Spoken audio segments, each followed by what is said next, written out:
Okay, girls, today I'm giving you the inside scoop on my favorite place to save this spring. At Ross, it's the spot to get everything you need at prices you'll love.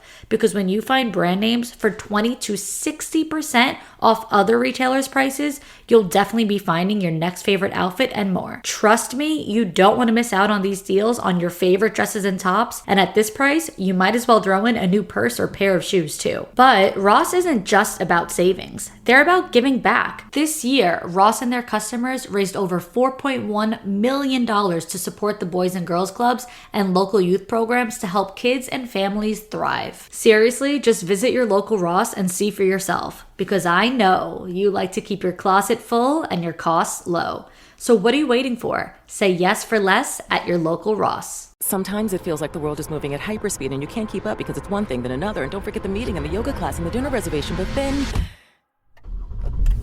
you get into the all-new Nissan Murano and you feel the breeze from the panoramic moonroof, while the massaging seats melt away the tension of the day. And you realize that sometimes the greatest rush is not rushing at all.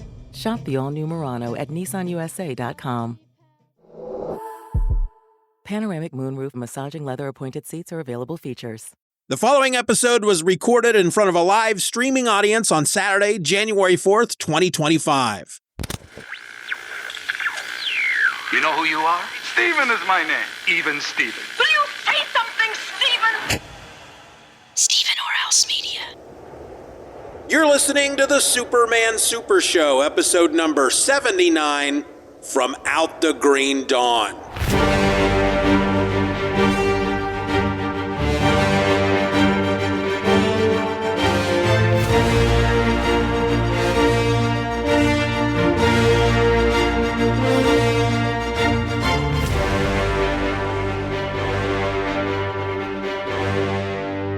Hello and welcome to the Superman Super Show post-crisis.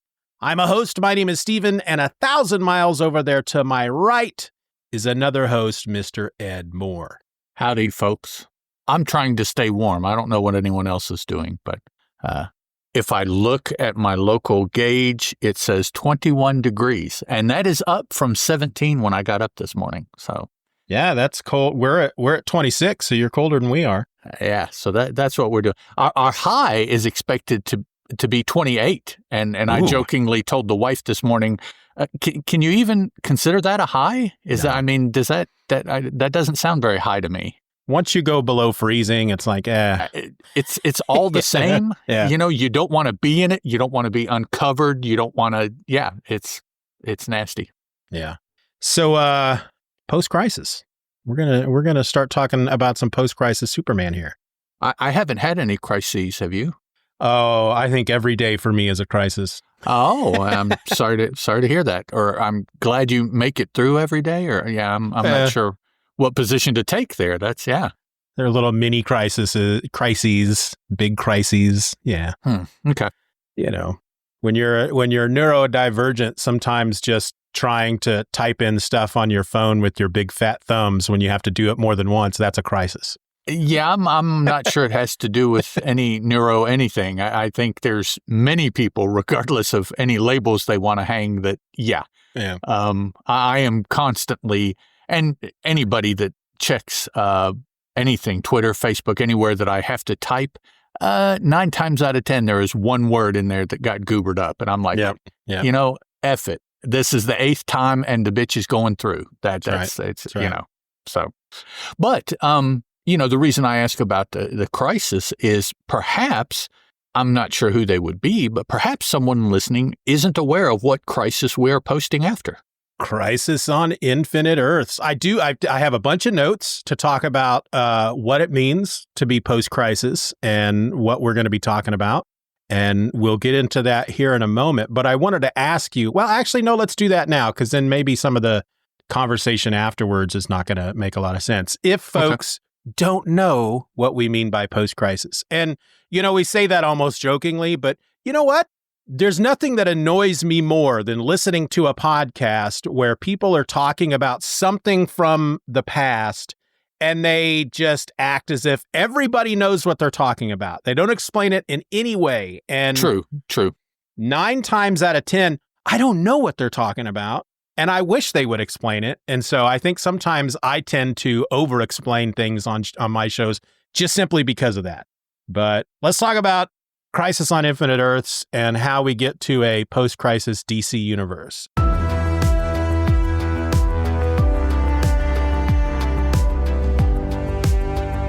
Back in the early 80s, the DC Comics, they felt that their continuity was a bit crazy, with decades of overlapping storylines, alternate realities, and multiple Earths. They thought that it made the DC universe a bit confusing, especially for new readers. Now, that was DC's opinion. I think if you talk to people that were reading DC at the time, they may disagree. I think a lot of people had no problem distinguishing between, different worlds, but I guess the story that I had always read is that Marv Wolfman got a letter or talked to somebody at a convention or something. It was a kid, and they were telling Marv Wolfman that they didn't understand why there were two Supermen and blah blah and all that stuff. And so that's kind of where the genesis started. It's like kids and new readers coming into the DC universe, they feel a little bit overwhelmed. They don't understand, and so what they decided to do was launched this 12-issue miniseries throughout all of 1985. They called it Crisis on Infinite Earths. It would be, you might consider that the second big comic book event, the first being Marvel's Secret Wars, which was the year before, I believe, in 1984. And so what they did in Crisis on Infinite Earths ultimately is just blow up that current DC continuity. They just got rid of it. They took bits and pieces that they liked, shoved it all together, and they began a brand new DC universe. And so a lot of times when you're talking to folks who read DC Comics and have read DC Comics for a while, they may refer to characters pre-crisis or post-crisis. And so there was one universe pre-crisis, a second universe, a new universe after the Crisis on Infinite Earths. It got rid of the multiverse. There were no more alternate Earths. That lasted 20 years, maybe. If I can jump in here. Yeah. Everything would have been fine if that is exactly what they did. Trashed everything and started over. Yeah. But unfortunately, in starting over, they didn't start over. No. So they restarted from a point of confusion when what they were trying to do was alleviate confusion. And so they alleviated some confusion, they kept some confusion, and then they just built on that new old confusion to where some things stayed confusing. They were never unconfused. So it's like what they wanted to do kind of made sense. The way they went about it did not work from the onset. No. And so up until now, as we are recording, they have attempted this multiple times for the same reasoning, but not started new. They refused to stop everything and start. And so no matter what the restart has been, there is some amount of confusion always left. And so they always build on that. And it's like, well, yeah. So to me, that means that, well, it didn't work. And it wasn't necessary because you didn't do it. So, but yeah. So, anyways. They're trying to make everybody happy. They want to bring in the new readers. They don't want the new readers to be confused, but they also don't want to piss off the readers that have stuck with them for 20 years, by getting rid of everything. Because, people get really angry about that. Oh, so you're just wiping out all those stories? I mean, not really. You can still read them. They're there. Mm-hmm. Yeah. They just don't have any bearing on future stories. Right. And that both companies are really bad about that. And if you've ever, because last year I had decided, you know what, I'm going to start reading DC Comics from post-crisis on. But if you try certain titles, it's easy. When we're talking about Superman, finding Superman post-crisis, where it starts, super easy. Others, not so easy. Wonder Woman is easy. Yeah, Wonder Woman's easy. Batman, not so. Batman's always the one that, because like when they did the New 52, for example, it's like we're starting everything over, except Batman. Except Batman. We're gonna go all in except Batman. Yeah, we're gonna crisis except Batman. It's like, okay, that's the one. Batman is such a tent pole that, man, if you don't change anything about it, then and nothing makes sense. Just. But all right, so you learn from your mistakes, right? What they should have done is somewhere around, because Crisis on Infinite Earths was 12 issues, and what they should have done is like following issue 11, the month or the week that Crisis number 12 came out, that should have been the only DC issue that came out that week. Crisis on Infinite Earths, issue number 12, maybe some wrap-up stories of other books wrapping up their universe. And then the following week, brand new continuity from every book. Was it the New 52 that they actually did that? Or was it the one before that? It was New 52. I think it was New 52 they did that. Yeah. Yeah, like there was a mini series, and then there was like nothing. Everything stopped, and then everything else that came out moving forward was a number one ongoing mini whatever. Yeah. Now, I will say, Batman did get a new number one there, but his world didn't really change. Yeah. Characters were the same, origin was the same, location was the same. It's like, in essence, that number one was this number one sell more, so we're going to reboot to a number one periodically, rather than we're going to start over, and so number one is the place to start over. And see, back in the 80s, the idea of taking a title, ending it, and then starting it over again with a brand new number one, I'm not going to say it was never done, but it was not a common practice. It's not like it is today, where every 6 titles you see, or every 6 issues you stop it and start over to number one. When you get a new writer, he deserves a number one. Which that's a whole other kettle of fish, just trying to figure out, should I start with Spider-Man volume 17? Right. Which volume? Well, the 86 volume only went to 88. But, that 93 volume started in 77, and then they stopped it, and it was a new and different. And then they went with the, what do they call it? Legacy numbering. So actually it goes straight to, it's like, okay, guys, whatever. Now, at this time, though, post-Crisis, when they did reboot Superman, because they did that with Superman, and they did that with Wonder Woman, complete reboots, they brought in, for Superman, they bring in John Byrne, who at the time was a big name. He may at the time have been the name as far as artist, writer, but artist, artist, yes. And I think writer as well, because, he made a name for himself on like X-Men with Chris Claremont.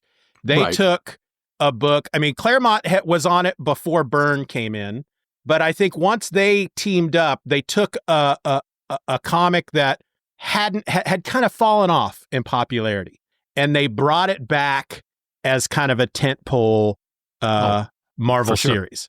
And they did it well enough that you could easily argue today that it still is, even though they haven't touched it in years. Yeah. And then in 81, John Byrne takes over the Fantastic Four. He's writing it, he's drawing it, he's on it for like 5 years. And he, again, Fantastic Four, before he gets on it, has kind of fallen out in popularity. They were Marvel's first family, right? They were kind of the book that almost started it all for Marvel Comics. Fantastic Four. By the time John Byrne gets on it, it's not that popular of a book. But then he turns it around, and a lot of people look at his run on the Fantastic Four as the second golden age for the Fantastic Four. The first golden age, of course, being the Jack Kirby, Stan Lee issues that started it all off. And then John Byrne came in and, made changes that he was allowed to make. He called Invisible Girl the Invisible Woman. He kind of amped up her, made her a more powerful character by doing things with her invisibility powers that hadn't really been done. She had up to that point was almost kind of regulated as the mom of the team. You know, she's the one that probably needed to be rescued a lot. And now she's like one of the most powerful characters in the Marvel universe. And that kind of started with John Byrne. And I think DC was really hoping, all right, we're going to bring John Byrne. He's going to do that for Superman. And he does for a little bit. We'll get into that as we get further into these. But John Byrne reboots Superman with a 6-issue series called The Man of Steel. And it's kind of it's a retelling of his origin. It's not a straight up origin story. It is and it isn't. Well, again, we'll get into that as we talk about the issues. But he kind of did this back to basics approach with Superman. He depowered him a bit. He some of the biggest changes he made was he got rid of all the other Kryptonians. You know, Superman was the lone survivor of Krypton for a while back in the day, and then every once in a while, oh, look, here's a Kryptonian that survived. And he's got a cousin, and here's General Zod, and here's And so it got to a point where it's like, they're just freaking Kryptonians all over the place. And so they got rid of that. Boom, no more Kryptonians. Superman is the last son of Krypton. He's the only survivor. They got rid of Superboy. Superman started developing his powers as he got older, and they really didn't reach maturity until he did. So he wasn't Superboy. Right. He didn't put on the costume until he was Superman.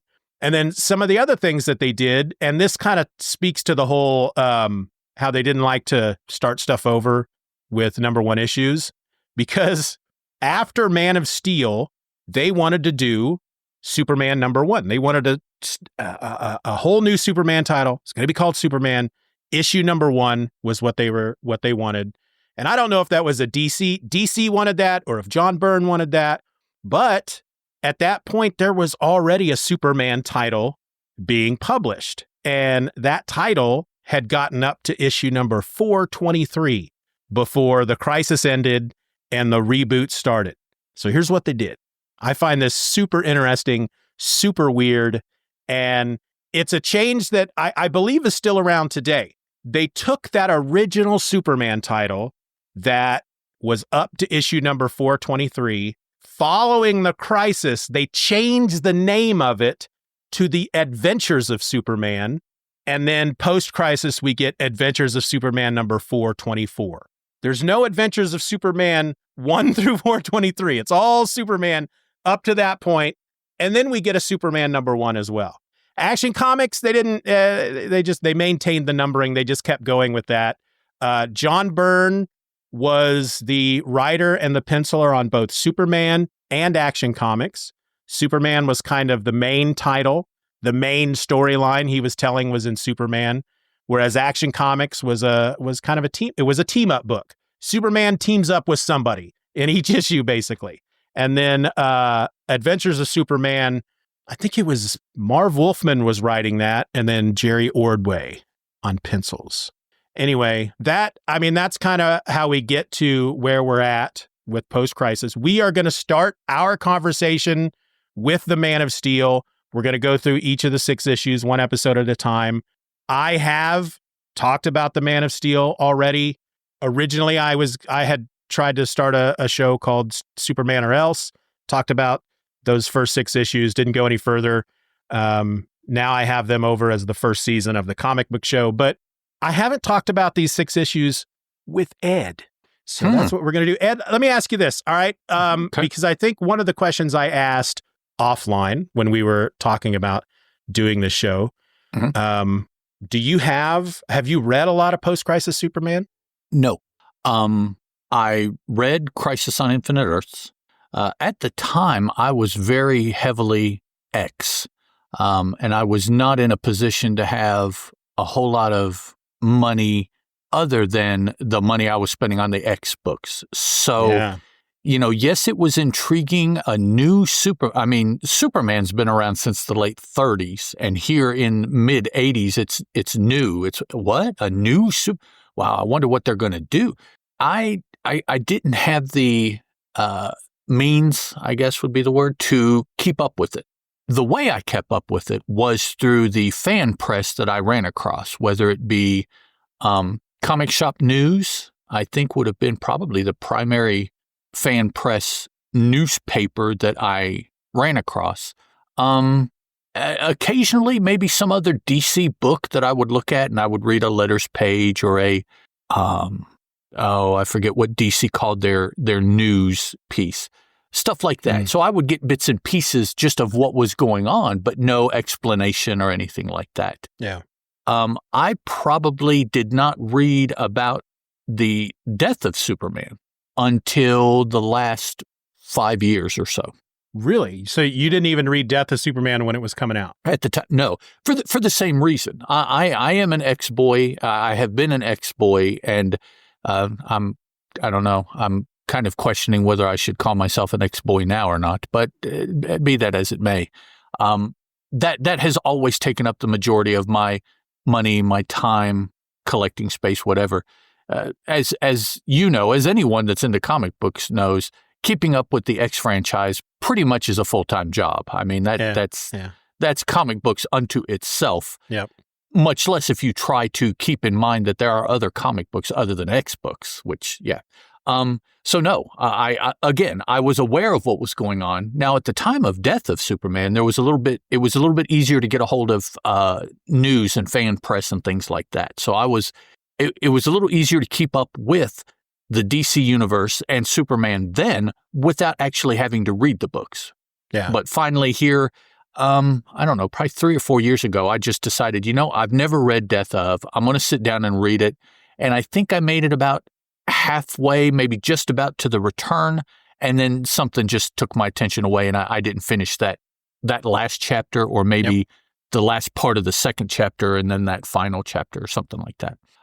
So as far as Superman, the vast majority of my Superman reading has been Golden Age Superman for obvious reasons. Yeah, nice.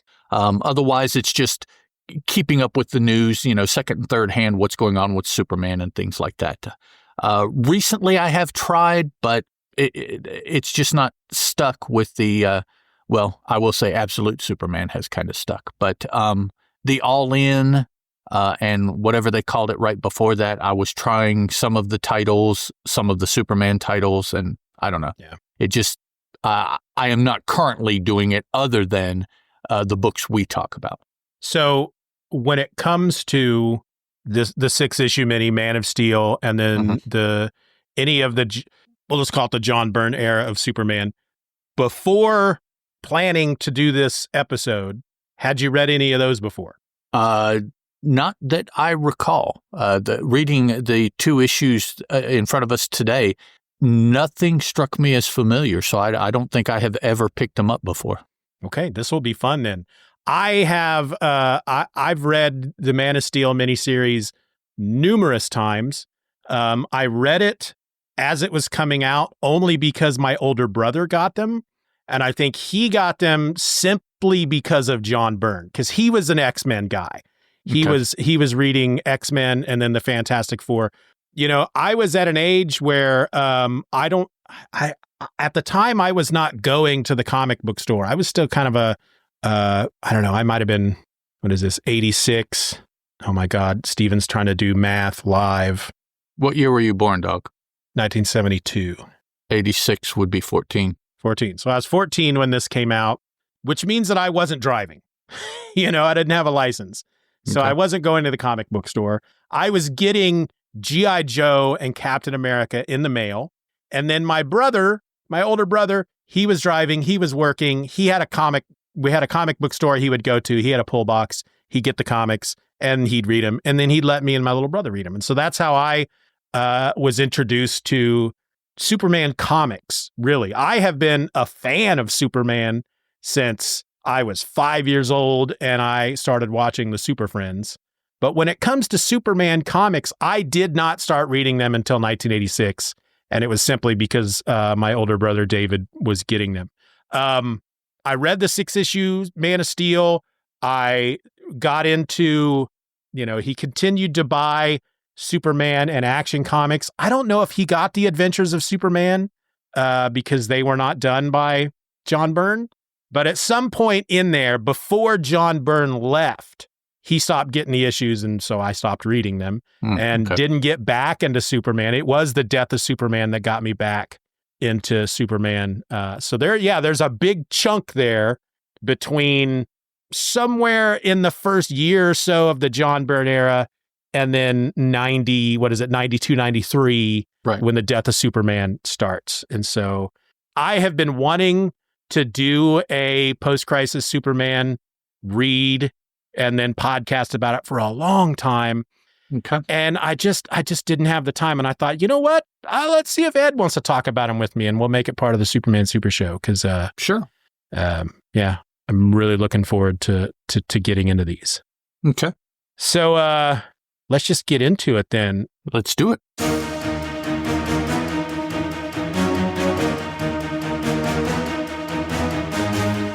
We're kicking it off here in the first episode with The Man of Steel #1. This issue was published by DC Comics on July 10th, 1986, and it is entitled Beyond the Green Dawn.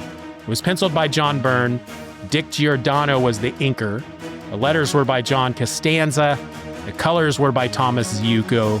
And here's what happened in the issue. Actually, I always have to watch myself with John Costanza. Can't tell you how many times I've said George Costanza. Absolutely. Yep. I've actually had people call me out on it on the internet, jokingly, but yeah. All right, here's what happened in the issue.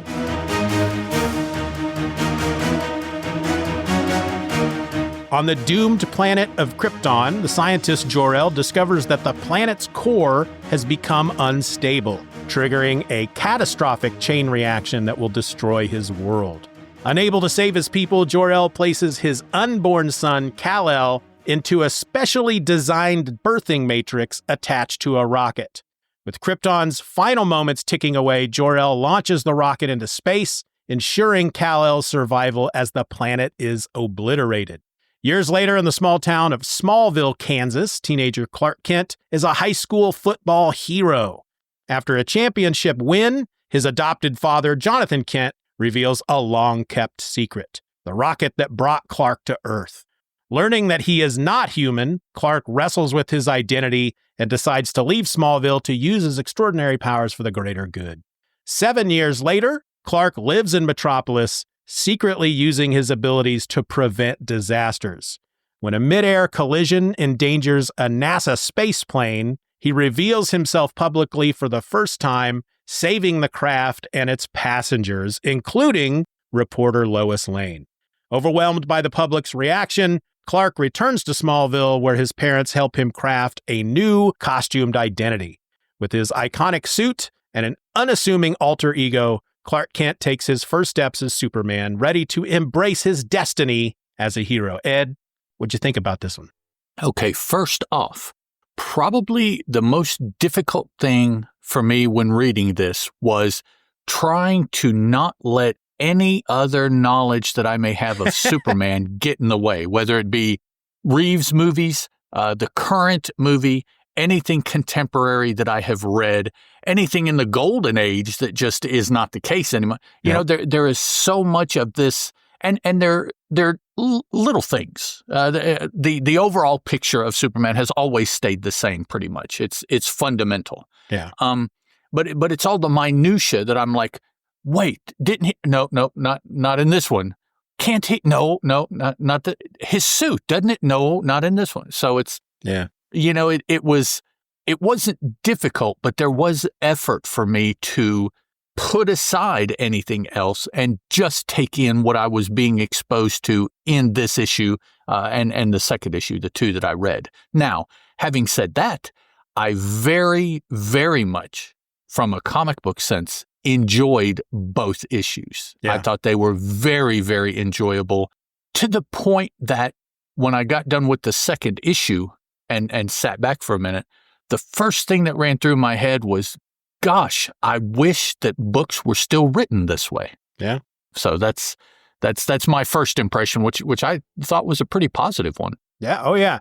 And so by both issues, if you're new to the Superman Super Show, if this version is the first time you're listening to us, Ed and I get together and record 2 episodes at a time. So we have both read the first 2 issues, so you may hear us kind of go back and forth throughout these next 2 episodes. Let's talk about the cover real quick. Okay. Did you know that there's an alternate cover? I think so. Is this the book that is officially tagged as like the first variant cover? The first variant cover specifically created to sell as a marketing gimmick. Okay. Yeah. Okay. Yeah. There, I talked about it in the episode of the comic book show, but there were other based on pricing models and blah, blah, blah, and direct and market and blah, blah, blah.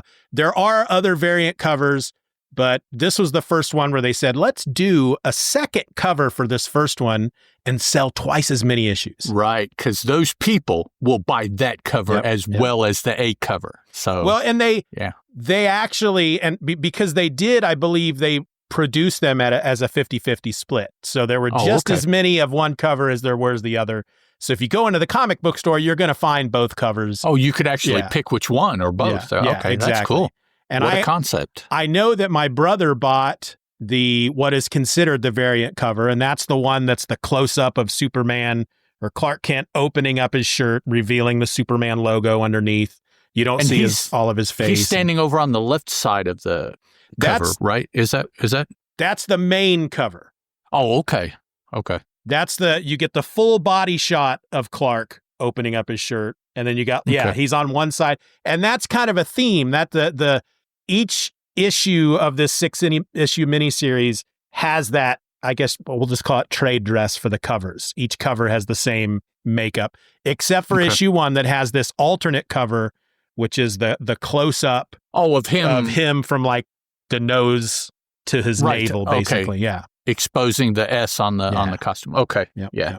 All right. I guess my first impressions, it's frickin' John Byrne Superman. I think I've mentioned it on tons of other shows, but because this was my introduction to Superman in the comics, John Byrne his Superman is my Superman. Uh-huh. And not only was I reading this at the time, but my brother was also getting the Legends miniseries, the event, the first post-crisis event, and that was drawn by John Byrne. So when Superman was in that, for me, when I think of Superman, I think of John Byrne, and that's so. Yeah, I think it's an interesting take on the origin. We'll talk about that as we dig in deeper. But it's a little. I do find it when I kind of like you, I have to dismiss everything. Even though I read this, brand new getting into Superman for the first time in 1986. Since then, I've been inundated with Superman stuff since then. So you do got to kind of forget all that. I do find it interesting that this first issue has like 3 big time jumps in it. The first one makes sense, of course. You go from the destruction of the planet to Clark as a teenager, but then you go from Clark as a teenager to Clark as an adult. And I don't remember if it's obvious that there are time jumps in it, but what you'll learn as you go through this 6 issues is that there are other smaller time jumps that aren't always as noticeable. And I think I had read these 4 times before I realized in a subsequent issue, oh, well, this is even a few years after what happened in this one. And so.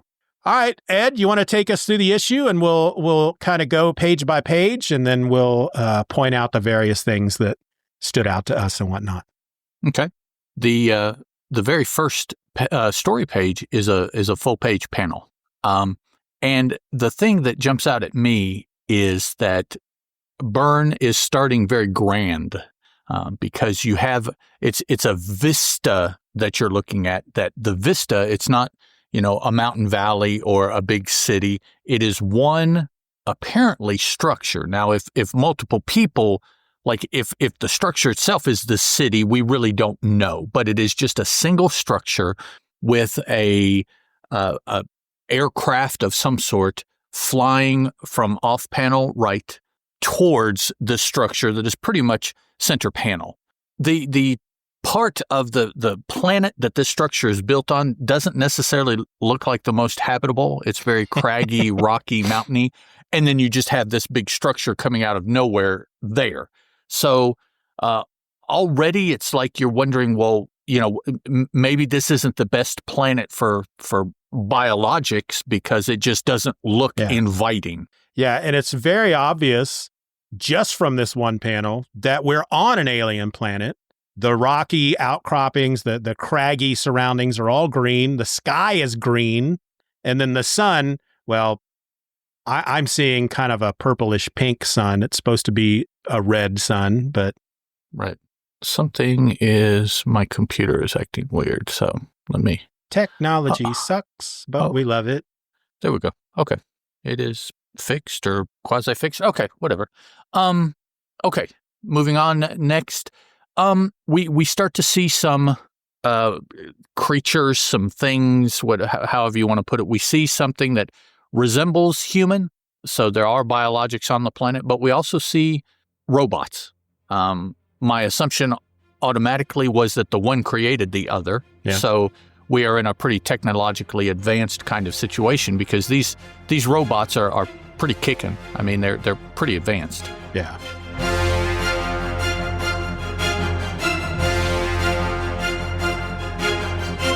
The Superman Super Show will return after these messages. Okay, girls, today I'm giving you the inside scoop on my favorite place to save this spring. At Ross, it's the spot to get everything you need at prices you'll love. Because when you find brand names for 20 to 60% off other retailers' prices, you'll definitely be finding your next favorite outfit and more. Trust me, you don't want to miss out on these deals on your favorite dresses and tops. And at this price, you might as well throw in a new purse or pair of shoes too. But Ross isn't just about savings. They're about giving back. This year, Ross and their customers raised over $4.1 million to support the Boys and Girls Clubs and local youth programs to help kids and families thrive. Seriously, just visit your local Ross and see for yourself, because I know you like to keep your closet full and your costs low. So what are you waiting for? Say yes for less at your local Ross. Sometimes it feels like the world is moving at hyperspeed and you can't keep up because it's one thing then another. And don't forget the meeting and the yoga class and the dinner reservation. But then you get into the all-new Nissan Murano and you feel the breeze from the panoramic moonroof, while the massaging seats melt away the tension of the day. And you realize that sometimes the greatest rush is not rushing at all. Shop the all-new Murano at nissanusa.com. Panoramic moonroof massaging leather-appointed seats are available features. I was running until I wasn't. My hospital stay would have cost nearly $48,000, even with insurance. But with VA, I'll pay zero. And VA is the best, most affordable healthcare in America for veterans like me. Knowing that my family is waiting at home and a surprise medical bill isn't, that's good for my heart. My service was then, my benefits are now. Get what you earned. Visit choose.va.gov. Not all veterans are eligible for the type or amount of benefits mentioned here. And now back to the Superman Super Show.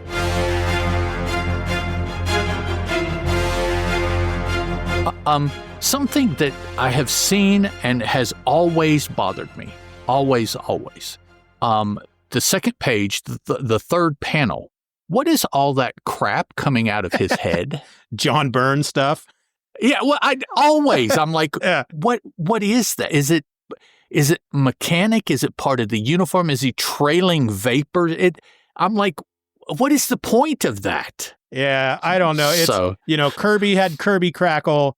John Byrne had, I don't know if there's a name for it, but whenever he draws machinery, and then I guess I'm assuming that is some kind of, I don't know, maybe it's an antenna array on his head, but part of his, okay. It's almost, if you look at that panel, you might almost assume maybe it's, I don't know, because it's not well defined and it's not big. It's not overly elaborate. It could be just stray pencil lines, frankly, but it's obviously, because you can see it in the panel before it, you can kind of see his head shape a little bit. Isn't perfectly round. And and I don't know. I honestly don't know. I'm assuming that the looks of the Kryptonian Kryptonians here with the robe and the things that cover their heads and all that stuff.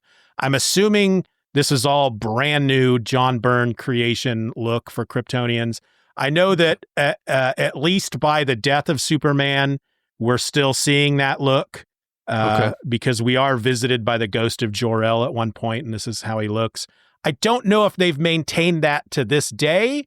And again, I don't know if this is what... I'm assuming this is not what Kryptonians look like before John Byrne. But as far as I know, for me, this was...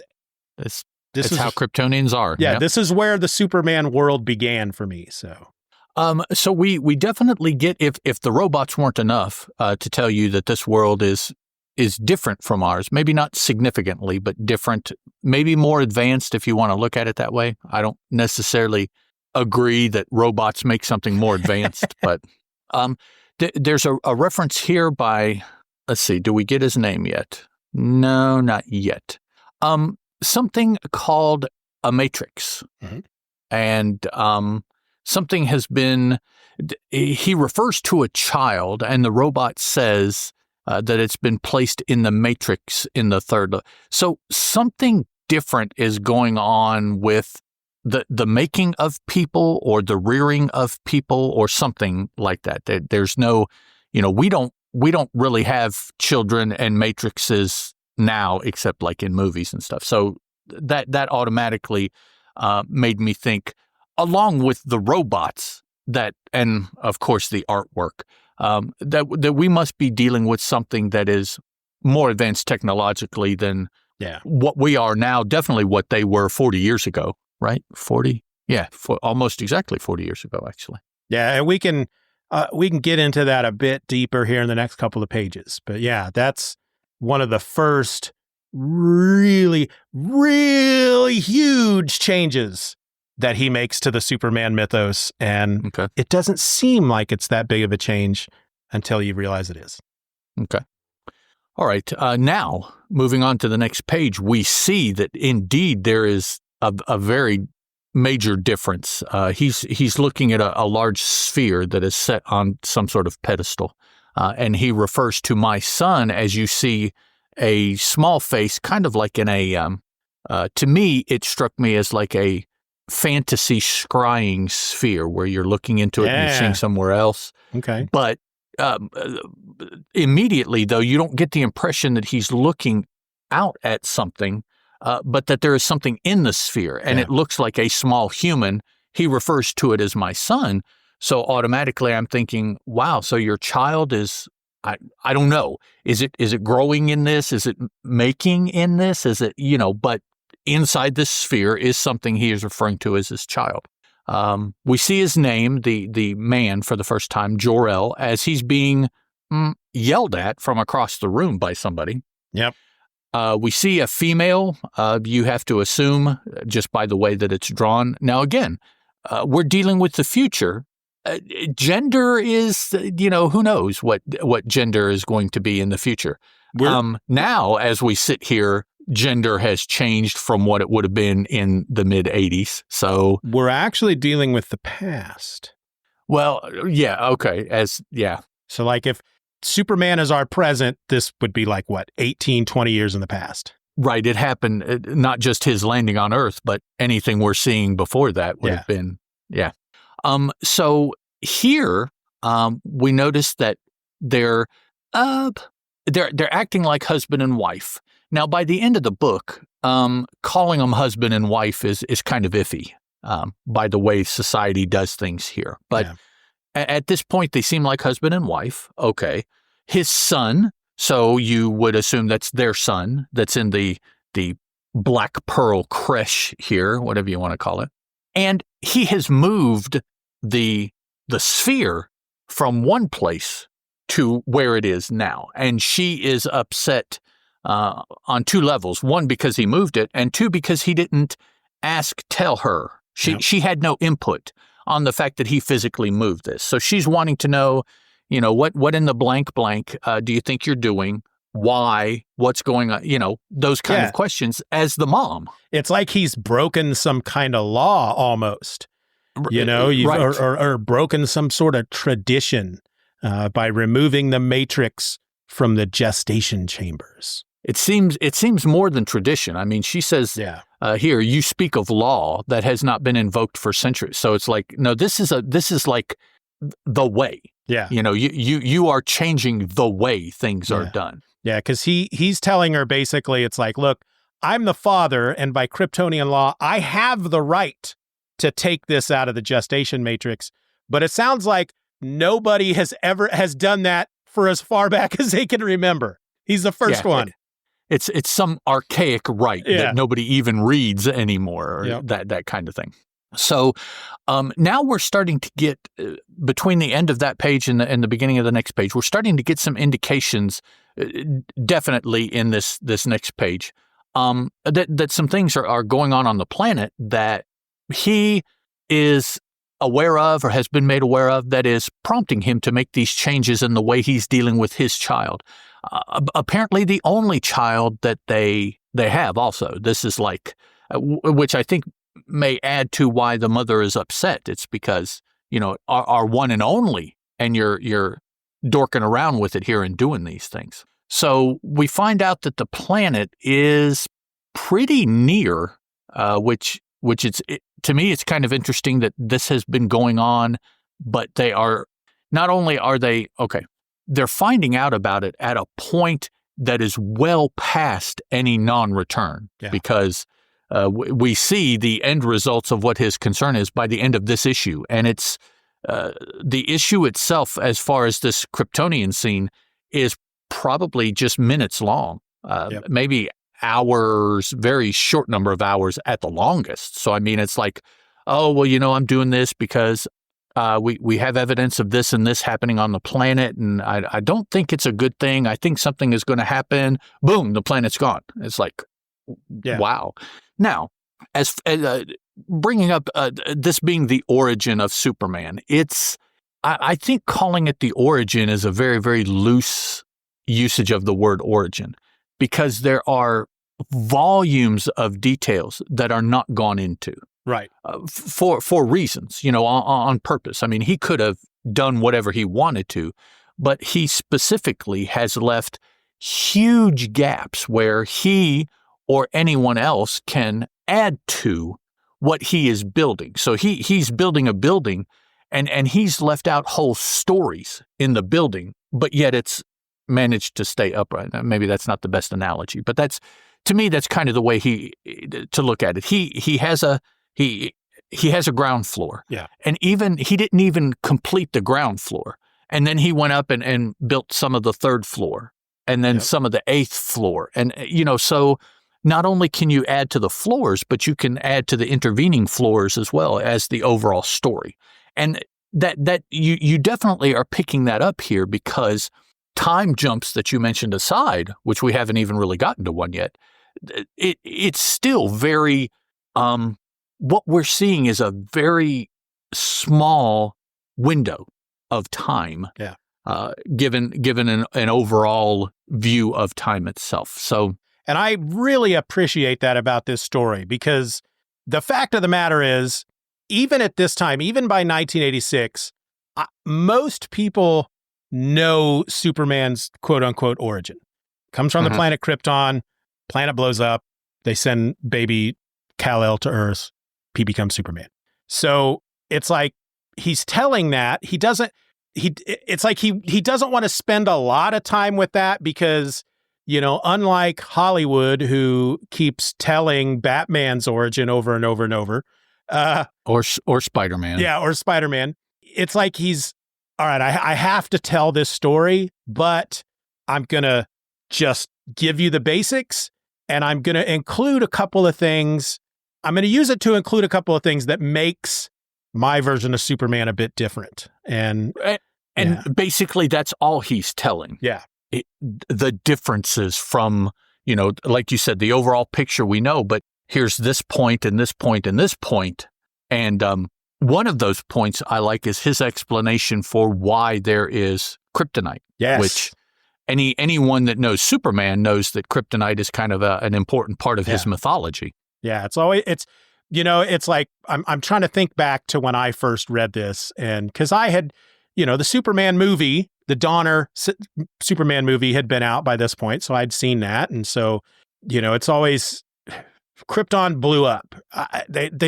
You've never really, at least I never really felt like I got any kind of real explanation other than the fact that it's an old planet, something about it became unstable, which, makes sense. Earthquakes, blah, blah, blah. A planet gets to be a certain age, just like a human being, and it's gonna die.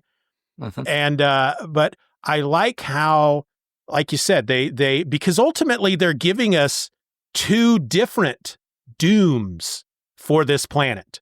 The first doom is that because of, how does he put it? A chain reaction within the core of Krypton has caused vast pressures to build within the planet's crust.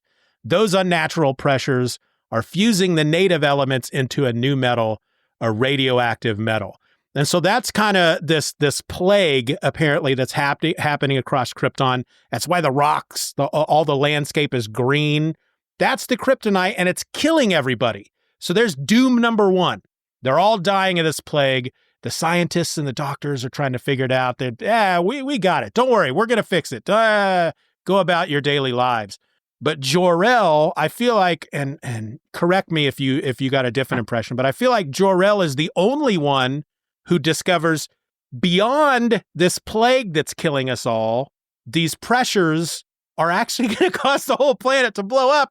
And it could happen any moment at this point, because he's just returned. So it's like he's just returned from going out and investigating. He's traveled all over Krypton. He's looked into what's going on.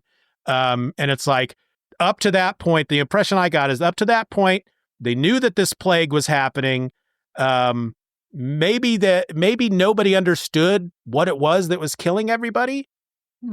Maybe they did, but he's the only one that has actually gotten off his ass to really look into it and figure out what was going on. But at that point, it's too late, know? Yeah, maybe he's the only scientist that has sat down and extrapolated all of these things together to come up with the building pressure explosion of the planet. This fusing of the native metals to this radioactive metal, that is what gives the story its name, the title of the story. Yeah. So the Green Dawn. Here we're 5 pages in, basically 4 pages, and already we're at why the story is named what it's named. Yeah. And we get the idea here because on this same page is when Laura, she's arguing with Jor-El. She doesn't believe that what he's found is real. And she says, we have been absolute masters of this world for thousands of years. It does not rain, but that we permit it. So immediately I've gotten the feeling that, everybody's dying of this plague. The people that are, their governing body, their governing body or whoever it is that's in control, we don't know what kind of system of government they have. They don't go into any of that, which is great.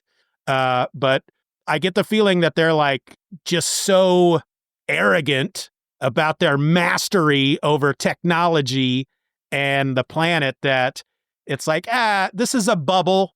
We're going to fix it because we're awesome. We control this planet. The planet doesn't control us. And Jor-El apparently is the only voice of sanity on the entire planet, we have to assume. But again, it's too late. We also see that over time, either the planet itself or the decisions the Kryptonians have made or whatever it is, he tells her, and in the end, what have we achieved? Sterility, a cold and heartless society. Now, that's what it says. But also, we just saw a child being raised artificially. Yeah. So, by extension, that applies to the people of Krypton. They can no longer reproduce biologically. They have to scientifically, mechanically foster the reproduction of the peoples. Yeah. And, either the environment of the planet has caused that to happen or choices that the peoples themselves have made. Who knows? Both. Yeah. It doesn't matter. What matters is that all of this stuff is going on and we are so smart. We've gotten to the point where we can't even reproduce. Yeah. And so they have a child in an artificial bubble upstairs, not the John Travolta bubble. No. This is a different bubble. So basically, Kryptonians are not getting down. Well, if they are, they don't have anything to worry about. Exactly. So, yeah. And it gives the impression that couples like Lara and Jor-El did not, their marriage or their union or whatever you want to call it, they did not come together for love. Right. And there's a whole miniseries that comes later that we may or may not get into because Superman's not technically in it. But John Byrne writes these two different miniseries. One is The World of Krypton and one is The World of Smallville. And I don't know that I've ever read either one, but I know that The World of Krypton is set in the past, like thousands of years in the past. Okay. And so we kind of learn the history of Krypton, I believe, in that miniseries. So we may learn a lot of these questions like, did they have a choice as far as their union? Did the government say, okay, you and you are going to be married. You must produce so many children for the labor force, that kind of stuff. We don't know. All we know at this point is that they obviously didn't get together like husband and wife in the sheets to make this baby. And fortunately, Superman never really has any knowledge of that. So it doesn't affect his perception of those things. Right. He gets to rely on human examples. Yep. And so that is that is one of the reasons Superman is considered the Boy Scout that he is, because that was the example that he had, not this example, which is good. Yeah, that's the overarching Superman theme, is the whole nature versus nurture, right? What makes somebody good? Is it are they born with a good heart, or is it because of the way they're raised? And and I think Superman, or at least this version of Superman, it's based on the way he was raised. That's why he's such a good guy. All right, so all the bad news has been relayed to Laura from Jor-El now. We're moving on, and he is telling her his plan to circumvent these issues that he has just spent the past several pages pointing out. And the main thing that he reveals is that he has found a way to access looking at other planets, I think, that's pretty awesome. Yeah. And the planet that he's most recently been looking at is our planet. And in showing his mate that he can do this, they zoom in on a rather, to my mind, Clark Kent-looking individual here. I mean, this looks almost exactly like Clark, but obviously it can't be. Growing up in Kansas, this is what we all look like. Is that okay? Yeah. This is how we breed them in Kansas. We all look like this. That's fair. It's so it's now to us. The funny thing is, okay, the dude is on a farm. He's holding a pitchfork with hay, where he's bringing in the hay, or a tractor. Another farmer back here. He's got a hat on to keep the sun from. It's a normal looking. There's nothing about the picture. Oh, Laura doesn't think so, or Lara. She doesn't think so at all. There's all kinds of issues with this. Okay, next page. She almost faints from the assault on her humanity that this picture, okay, just a picture is. She calls it a savage, the individual that they are looking at, because he has bared his naked flesh. He doesn't have a shirt on. I mean, all of us at some point in our life that are male have been working, and we have done so without a shirt. Yeah. That's almost a rite of passage. Yeah. Now, maybe it doesn't last very long, or I certainly do not choose to do that currently. I have whatever, matured, or whatever you want to call that. But yeah, once upon a time, oh heck, it was nothing. Take the shirt. It's too hot. I don't want, and do what you're going to do. But no, to the Kryptonians and to Lara, that's and not only that, but you can see that he's hairy. So his hairiness is not covered, much less the flesh. He's naked. It's not naked. He just doesn't have a shirt on. He had long pants on. He had boots, but he didn't have a shirt. And that's just, and if that's not enough, he is touching the unprocessed soil. So he is such an animal that he's playing in the dirt without a shirt. And she just, it's almost more than she can bear. Jor-El's, I can almost see him standing back kind of looking at her like, really? Yeah, she asks him, what kind of hell do you seek to send our child into? He changes her mind right quick, though. Yes, because he tells her what we have come to know about Superman, and that is because of the sun that the Earth revolves around, their baby, Cal, which I don't know, have they even thrown his name out yet? I don't think so, no. I don't think so. So baby Cal will be like a human solar battery. He'll absorb the radiation, the energy that this kind of sun, a yellow sun, puts out, and it will make him more. It will make him faster, stronger. And she's like, oh, so you mean like he'll be able to take over and rule because he's the best there is on the planet, which I don't necessarily think was what he had in mind. But no, it's really kind of weird here that because she comes off as this hysterical, almost Puritan, I don't know, and yeah, her immediate thought is, oh, he's going to be almost a god. So that means he's going to rule over them and he's going to shape their planet to be more like ours. And he's like, it's almost like he is the single human, if you want to use that word, on the planet. And everyone else are like the Vulcans or something. Easily the most humane, because she probably is the representative of like everyone else. And Jor-El is a minority, maybe of just one. Yeah. I would like to think that there has to be more than just one on the whole planet, but maybe there's only one person that thinks like he does. Yeah. Who knows? So we have the baby. We have I'm going to send him off this planet. We have a how and we have a where, but we don't have a how. We sort of have a how. We know the road to where we're going to go, in essence, but we don't know the vehicle. So we know part of the how. So the next part of the story is the how. He's going to take the matrix, the black pearl creche that their child is in, attach it to a hyperdrive, send it through this connection in hyperspace that he has found to another planet, the planet being Earth, and their sun will absorb the rays of a yellow sun and get stronger, faster. Oh, and according to Mom, he'll be able to rule. He'll be a king, a god, whatever. So the after he leaves the planet picture is kind of complete with this admission of I said hyper. It's a hyper light drive. I don't know the difference, but I guess it should be noted that.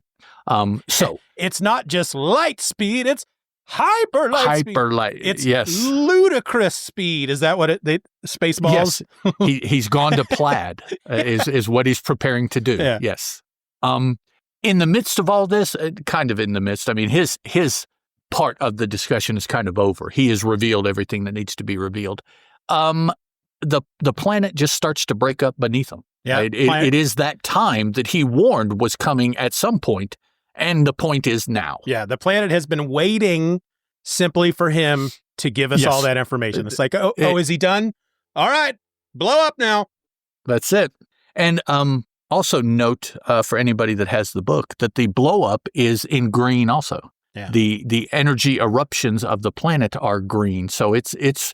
To me, it looks like it's just releasing this radiation that has been building up from the transmutation of the native metals to this new exotic metal, which, we will come to find out is green kryptonite, the ite from so, and here we're already starting to see it, even though if this is the first Superman you've ever read, you don't really realize that that's what you're seeing. Yeah, and I think previous to this, as far as maybe even what I knew from watching the movie, the planet explodes, and there's something about the planet exploding that turns some of the planet into this radioactive.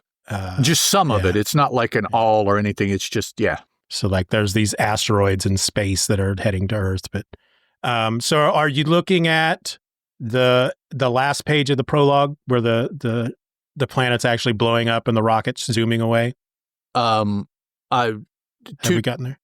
2 different pages, because the one page is the geysers of energy erupting out of the ground, and then the next page is the hyperlight ship with the black pearl zooming out into the green that everything has become now.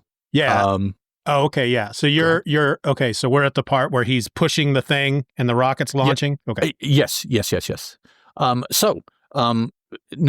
Not necessarily a whole lot to glean here. The planet is decaying before their eyes. He has everything set up, and he launches their sun into space to never see them again. Never see him. He will never see them again. Which, it's not the truth. But right now it is. And here's the answer to the question I brought up earlier. I totally forgot that they talk about this, because after the rocket takes off, it's just him and Laura, and he says, from the moment I was first shown your hollow image and told your seed and mine would be mingled in the matrix, I have felt an unknown emotion stirring in my heart. So obviously, they're just told you two are pairing up, and it sounds like they're only paired up to produce children. Some sort of compatibility match, and it was you two, and so they whatever genetic mingling they do, they call it seed. If they're as advanced as they appear to be, it doesn't have to be true seed. Seed, I think, is metaphorical. Yes. So basically, he says, from the first time I saw you, I've loved you, and love is not something that is. And he doesn't use the word love. No, she doesn't either. So it's not. At some point, the Kryptonians lost the term. Yeah. They don't have a term for this anymore.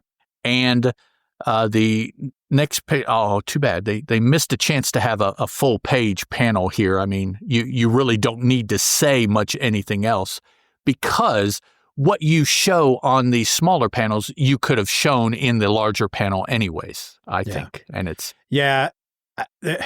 They're showing us something here that I'm sure I missed the first couple times I read this, because it's very small.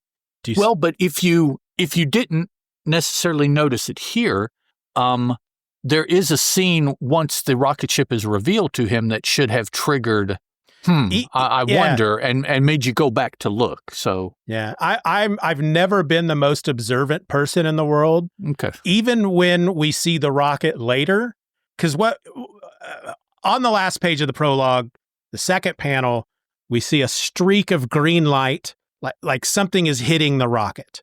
Right. But there's all kinds of other streaks of green light going on around it. To me, it was pretty obvious what they were telling you. Yeah. A piece of the exploding planet embedded itself onto his ship. So now, wherever the ship goes, this piece of the planet will go with him for whatever reason. However they're going to use it as a story element. The two are now together. So wherever the one goes, you have the other. Yeah, not only is the rocket bringing Superman to Earth, it's bringing the one thing that can kill him to Earth at the same time. Now, I think eventually, of course, more kryptonite, slowly makes its way to Earth through space. But this one, it's like, come along with me, death of my people, and come to me to this planet. So I want to talk about real quick the first really big change here that he made to Superman's character and origin that happens here in this prologue. And that's just simply the idea of this birthing matrix. At this point, the baby we can see in that one image when he's looking at the matrix, you can see the baby inside, but the matrix, in essence, is the mother's womb. Right. Baby Kal-El has not been born. This is an unborn child gestating in this matrix. And so, in other words, Clark or Kal-El is born on Earth in America. Right. Previous to that, it's always been Jor-El places his infant son in a rocket. It's a baby that makes the journey, not a Well, not in essence a fetus. Yeah. It's yeah. So it allows Superman to have a bit more of a connection to Earth. He was, what's the word I'm looking for? He was bred. He was conceived on Krypton, born on Earth. Earth is his birth planet. Yeah. If that's a line that you're filling out, planet of birth, Earth would be what he would answer, not Krypton. Which means technically he can run for president. Well, he's not an alien if he was born on Earth. Yeah. It's like somebody from Canada, pregnant, crosses the border, has the baby's American, just born in the U.S. That's right. Yeah. So and of course we know that automatically means he can have a Canadian passport and a U.S. passport. That's right. Yeah. Okay. Chapter 1, chapter 2 of the book, however you want to look at it.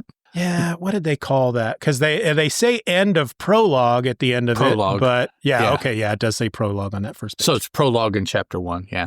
The secret. So now we have jumped time, the first obvious time jump. And we see somebody mentioning Smallville High, and we have a football game going on here. So this is, if one of these individuals, and it's pretty obvious one of these individuals is Clark, Superman, Kal-El, whatever name you want to go by, then this is, I don't know, at least 17 years later, maybe upwards to 18 or maybe 19, just depending on how long his journey was and all that. But, we'll say 17. So this is a 17-year jump that we see here. This is Clark. He is playing football. He apparently is playing football very well. The coach is very excited about the success of the team with Clark on the team. The team perhaps is not as excited about the success of Clark on the team. So it seems that a lot of attention and or the overall ability of the team is on Clark's shoulders, not the other 10 men that are on offense or defense with him. It's he is doing it, and in turn pissing off the rest of the team. The coach is digging it because points are points. A W is a W. None of that stuff matters as far as his career and how he looks as a coach, except that one of the reasons that you coach is to develop young men and women. And Clark is developing in a certain way that perhaps is not beneficial. The other members of the team are developing in such a way that certainly is not beneficial. So there's starting to be a divide, and the coach, instead of trying to bring the two sides together, is just riding the high wave and just moving with it. This seems to be one of these coaches that is hoping that he can ride Clark's coattails into the all the way pro NFL and make millions of dollars and all that stuff. Yeah, absolutely. That's he is the athlete that you always hope for. You dream for, because really it's not possible for somebody to be as not alpha, but as capable as apparently Clark is. It's very mythological that somebody is that good. The coach is talking to, he just refers to him by his last name, Kent. So.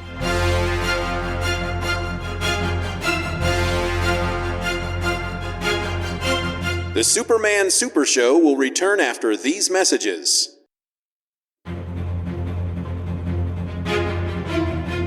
And now, back to the Superman Super Show.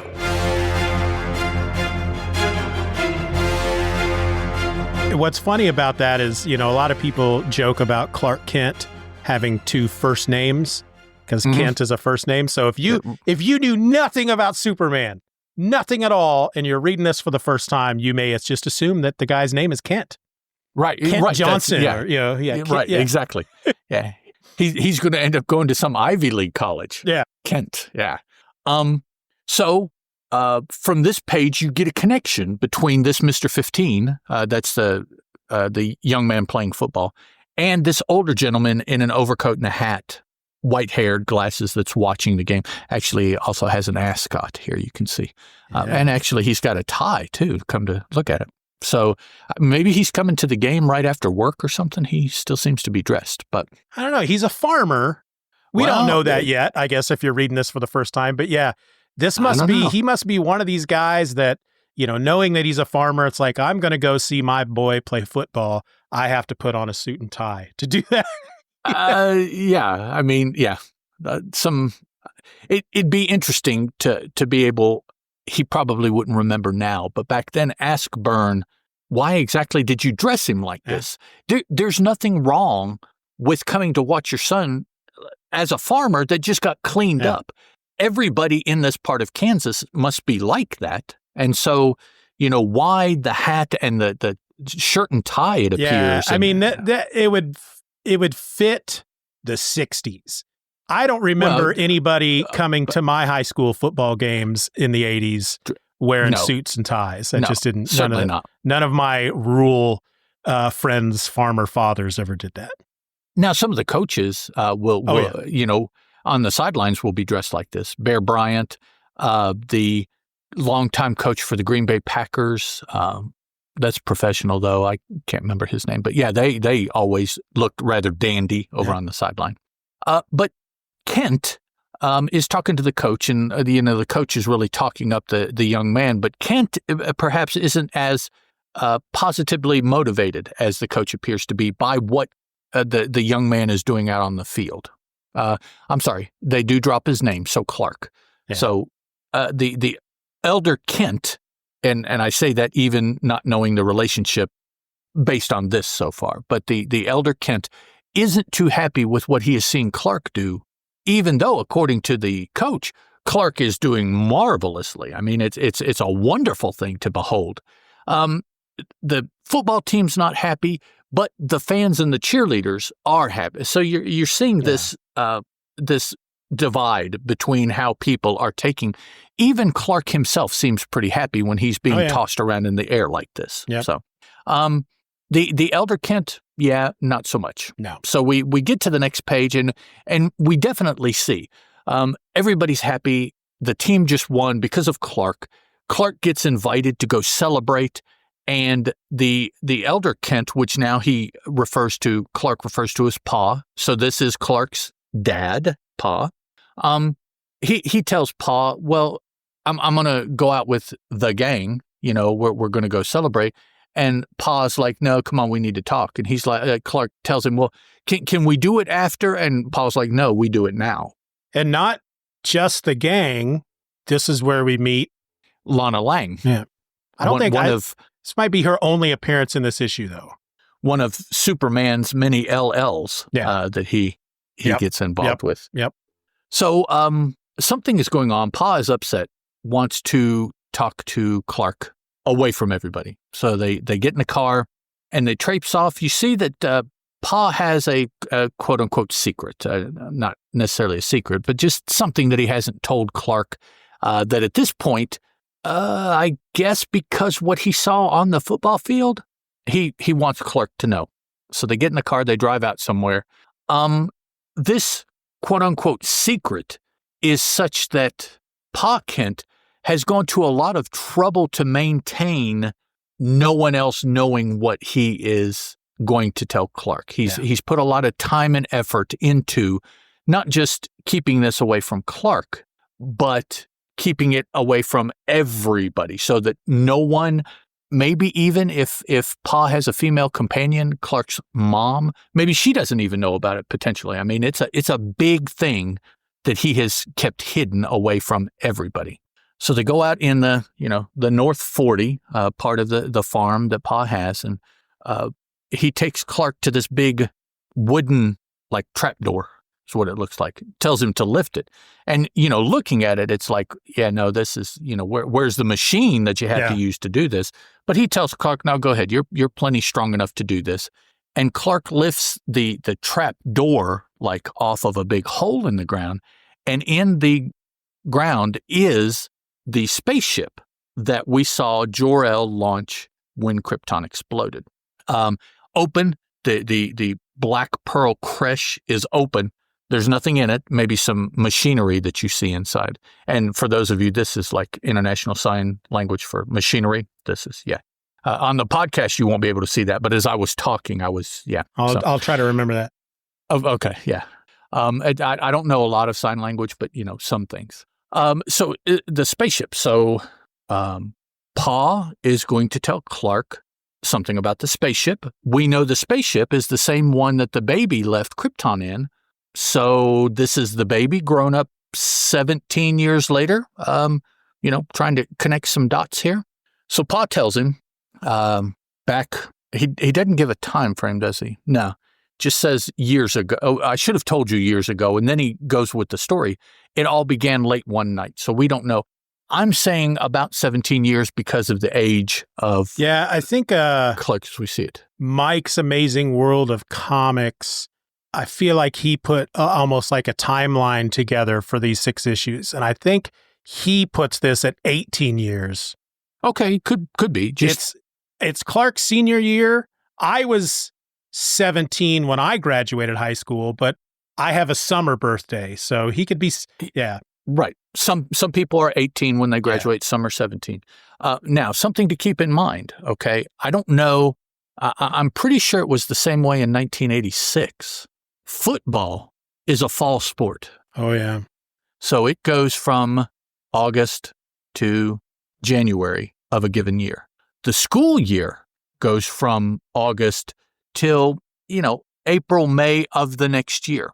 So the end of the football season, roughly, which is when all of this is occurring, is late fall, early winter of 1 year. So keep that in mind, because I had a question about something. Yeah, we'll definitely talk about that when we get to it. Later on. I know exactly what you're thinking. So Pa Kent goes into the story. There was a storm. There was a big tornado, and your sister and her dog or no, that's a different story. Sorry. There's a storm, and we saw, this flash of light. Could have been lightning, whatever. But we went to check it out, and we found this ship, this thing that you're seeing down here in the hole. And actually, apparently, when it crashed into the earth, this is probably the hole that it made. He just made a cover for it, so it is still where it ended up. So he and Pa and Ma, we now find out that there is a Ma. We find out that Pa's name is Jonathan. So it's Jonathan and Ma and Clark. Jonathan and Ma went out to investigate. This flash of light seemed like something came down, something crashed. So they went to check. Ma's name is Martha. So now we have Martha and Jonathan. Martha. How do you know that name? Kind of a pat name, Martha, but yeah. Okay. Okay. What is that from? I don't know what that's from. Is it Batman versus Superman, Batman v Superman? Oh, yeah. That's right. Where they both have they both have a mom named Martha. Yeah. How do you know that name? Such a weird part of that movie. He was already off his rocker to begin with there. Yeah. So they're checking out the ship, and both of them get down into the crater, close to the ship. Jonathan gets close enough that the ship starts to move and change, like it's jello-y, melding, molding, moving, kind of the black pearl crush part. But now these two panels kind of are a little confusing, because you see one, Jonathan, and then you see Martha.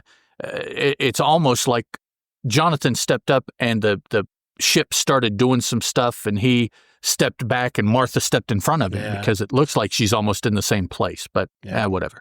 And the black pearl opens up, and it's a baby attached to all of this. Let's see, how did I do it? Mechanical stuff, like this, all this, mechanical in there that we saw. Gooey junk. So Martha reaches in, births the baby, in essence. We don't see if he's, hawking or spewing mucus. There's no umbilical that we see that has to be cut and clamped off because he'll bleed to death. Or it's a very easy birth, I guess, is what I'm getting at as births go. I'm assuming all that junk around him were probably acted as the umbilicals, and maybe they're just designed to just detach. Fall away when he gets old enough. Yeah. Okay. So she lifts the baby out. Jonathan is a little hesitant. You know, he's up on his sci-fi. Yeah. He tells her, now, you be careful, Martha. We don't know the baby came from Earth. He could be some kind of Martian. So let's see. If this is 86 and Clark is, we'll say 18. So that's 76, 68. So it'd be 1968. Yeah, I guess Martians were still a thing. I think of them more in like the 40s and 50s. But so and she is holding the baby in such a manner that a very motherly manner, and she takes offense. He's as human as you or me, she says, as she gets out of the crater here, cradling the baby. They both jump in the car and they take off. So basically, they assume that this is a rocket that originated on Earth, that somebody, possibly the Russians, put a baby in a rocket, sent it into space, and then it crashed in Kansas. But of course, like you said, Jonathan brings up the idea that it could be alien, and Martha just dismisses, just pushes, no. It's more feasible that the Russians would put a baby on a rocket. Then it's a Martian. And I feel like later on, it might even be in this issue, I feel like there's a point, maybe 6th issue, where Clark talks about how he had always assumed that story, that he was, as a baby, put in a rocket by the Russians or somebody and sent up into space. And I find that kind of funny that, you know, because I feel like all the original origins, any origin that has been told up to this point, they just know that he's an alien because he's in a rocket ship. Whereas here, the idea that he might be not of Earth that's just a ridiculous concept, which, you know, I mean, it is, but it's comic book. They don't know they're living in a comic book, but still. Right. This is their reality. Yeah. And just as a quick aside, there is a story out there about Superman called Superman Red Sun, wherein this whole scene occurs in communist Russia. Yeah. And we see what the new reality would be like if Superman, as a baby, had crashed in Soviet Russia. And I think that was a Mark Miller and written book. And, you know, it goes back to that whole nature versus nurture. What would Superman turn out? How would he turn out if he was raised in communist Russia? There's another Elseworlds called Superman True Brit, which was co-written by John Cleese of Monty Python, in which the rocket lands in England and is found by an English couple. It also is drawn by John Byrne. It's played up as jokey. It's very cartoony and jokey, but it's, you know, it's all, what would Superman be like if he was British? And it really plays up on the whole British stereotypes. It's kind of funny, but. All right. So now, as far as the wide world's impression of the Kents, we have kind of a conundrum because this is late in the year when they find the baby. It's also late in the year real time as Kent is being told this story, but it's late in the year. And now Martha and Jonathan have this baby, and they need to kind of figure out how they're going to tell people whenever the time comes to tell people about the baby. Well, fortunately, the storm that was being initiated in the story looked like a different kind of storm to me. But when they went and found the baby, is a big blizzard snowstorm.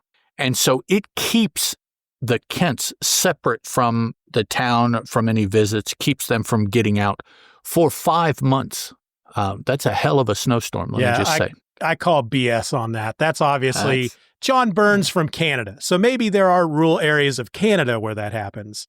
But I recall winters growing up in Kansas with a crap ton of snow. And but even for the folks that live out in our rural communities, I just. Within a week or two. I mean, you're not talking months of anything. You're talking days. to a week, or maybe for the way out folks, maybe a couple weeks. And that's it. Either the weather turned or somebody finally got to him, or a combination. But it's like 5 months. How in the world are you going to have enough stuff to live for 5 months? How are you going to feed a baby for 5 months? I mean, especially when you didn't have one to begin with. Yeah, exactly. So you didn't plan for it. Yeah. So nobody has seen Jonathan or Martha for 5 months. So you can kind of slip in a pregnancy that wasn't showing the last time you saw. And over the 5 months, the baby was born at home. And so that's the story that the outside world hears from the Kents as far as baby Clark.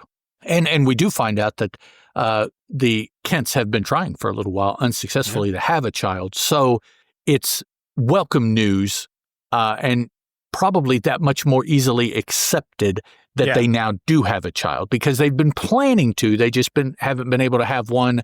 Oh, interesting. I just thought of that. They haven't been able to have one biologically, much like the Kryptonian. But yeah, okay. So it's basically the way they kind of brush it off is that their friends are just so happy for them that they finally achieved that they don't even question it. Scenes of growing up. Here is the first introduction of Lana Lang as far as linear time goes, when they're in grade school, it looks like, and he meets Lana.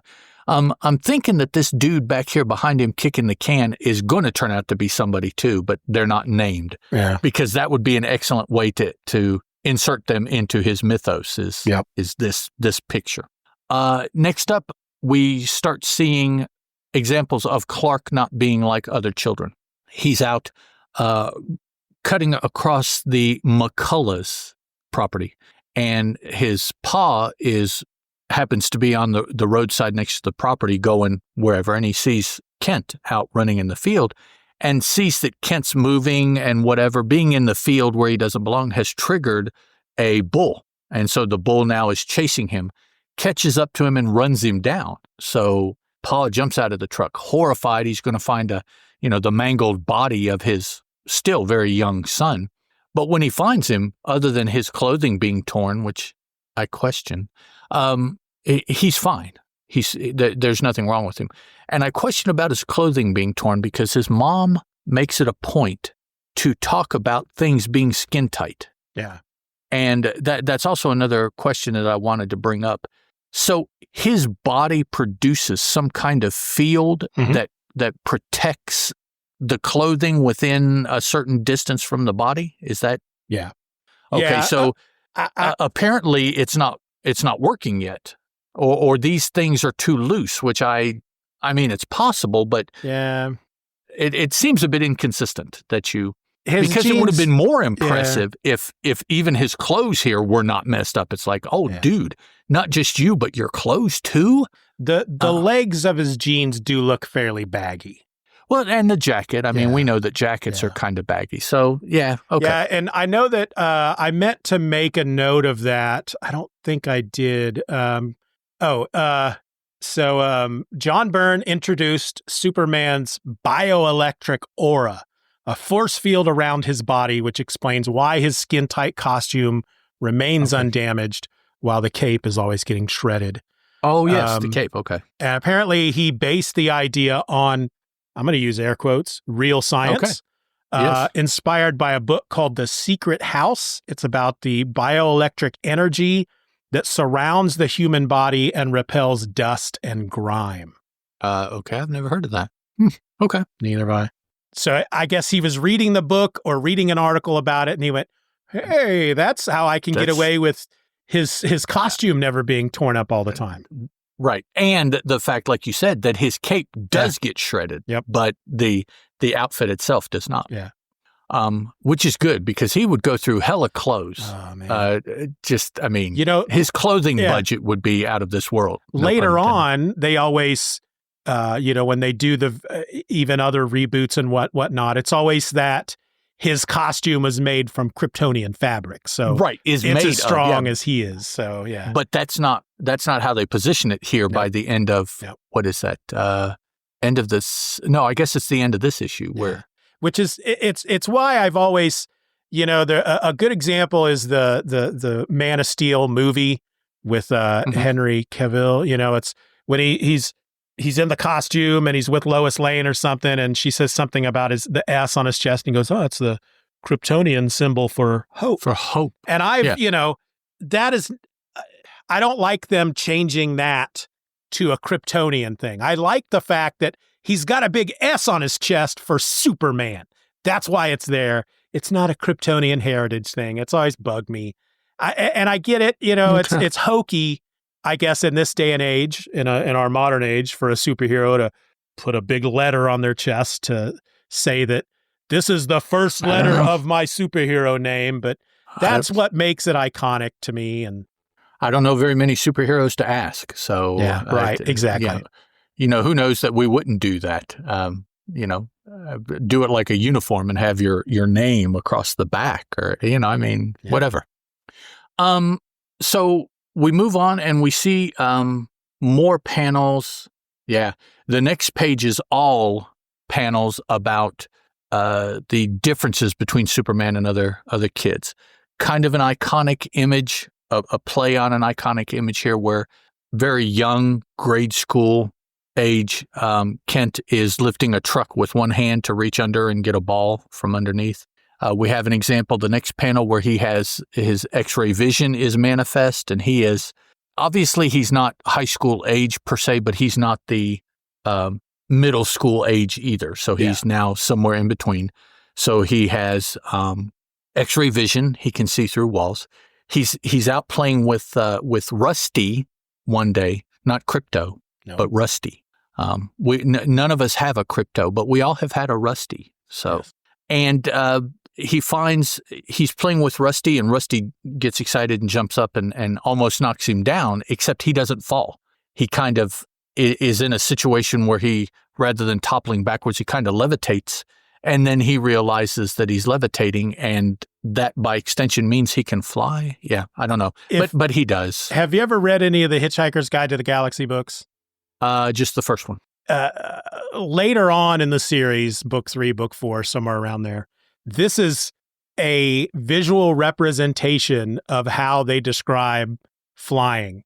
Because Arthur Dent learns how to fly, and I think he actually looks it up in the guide, and it basically says it's kind of like throw yourself to the ground and then forget that you're falling.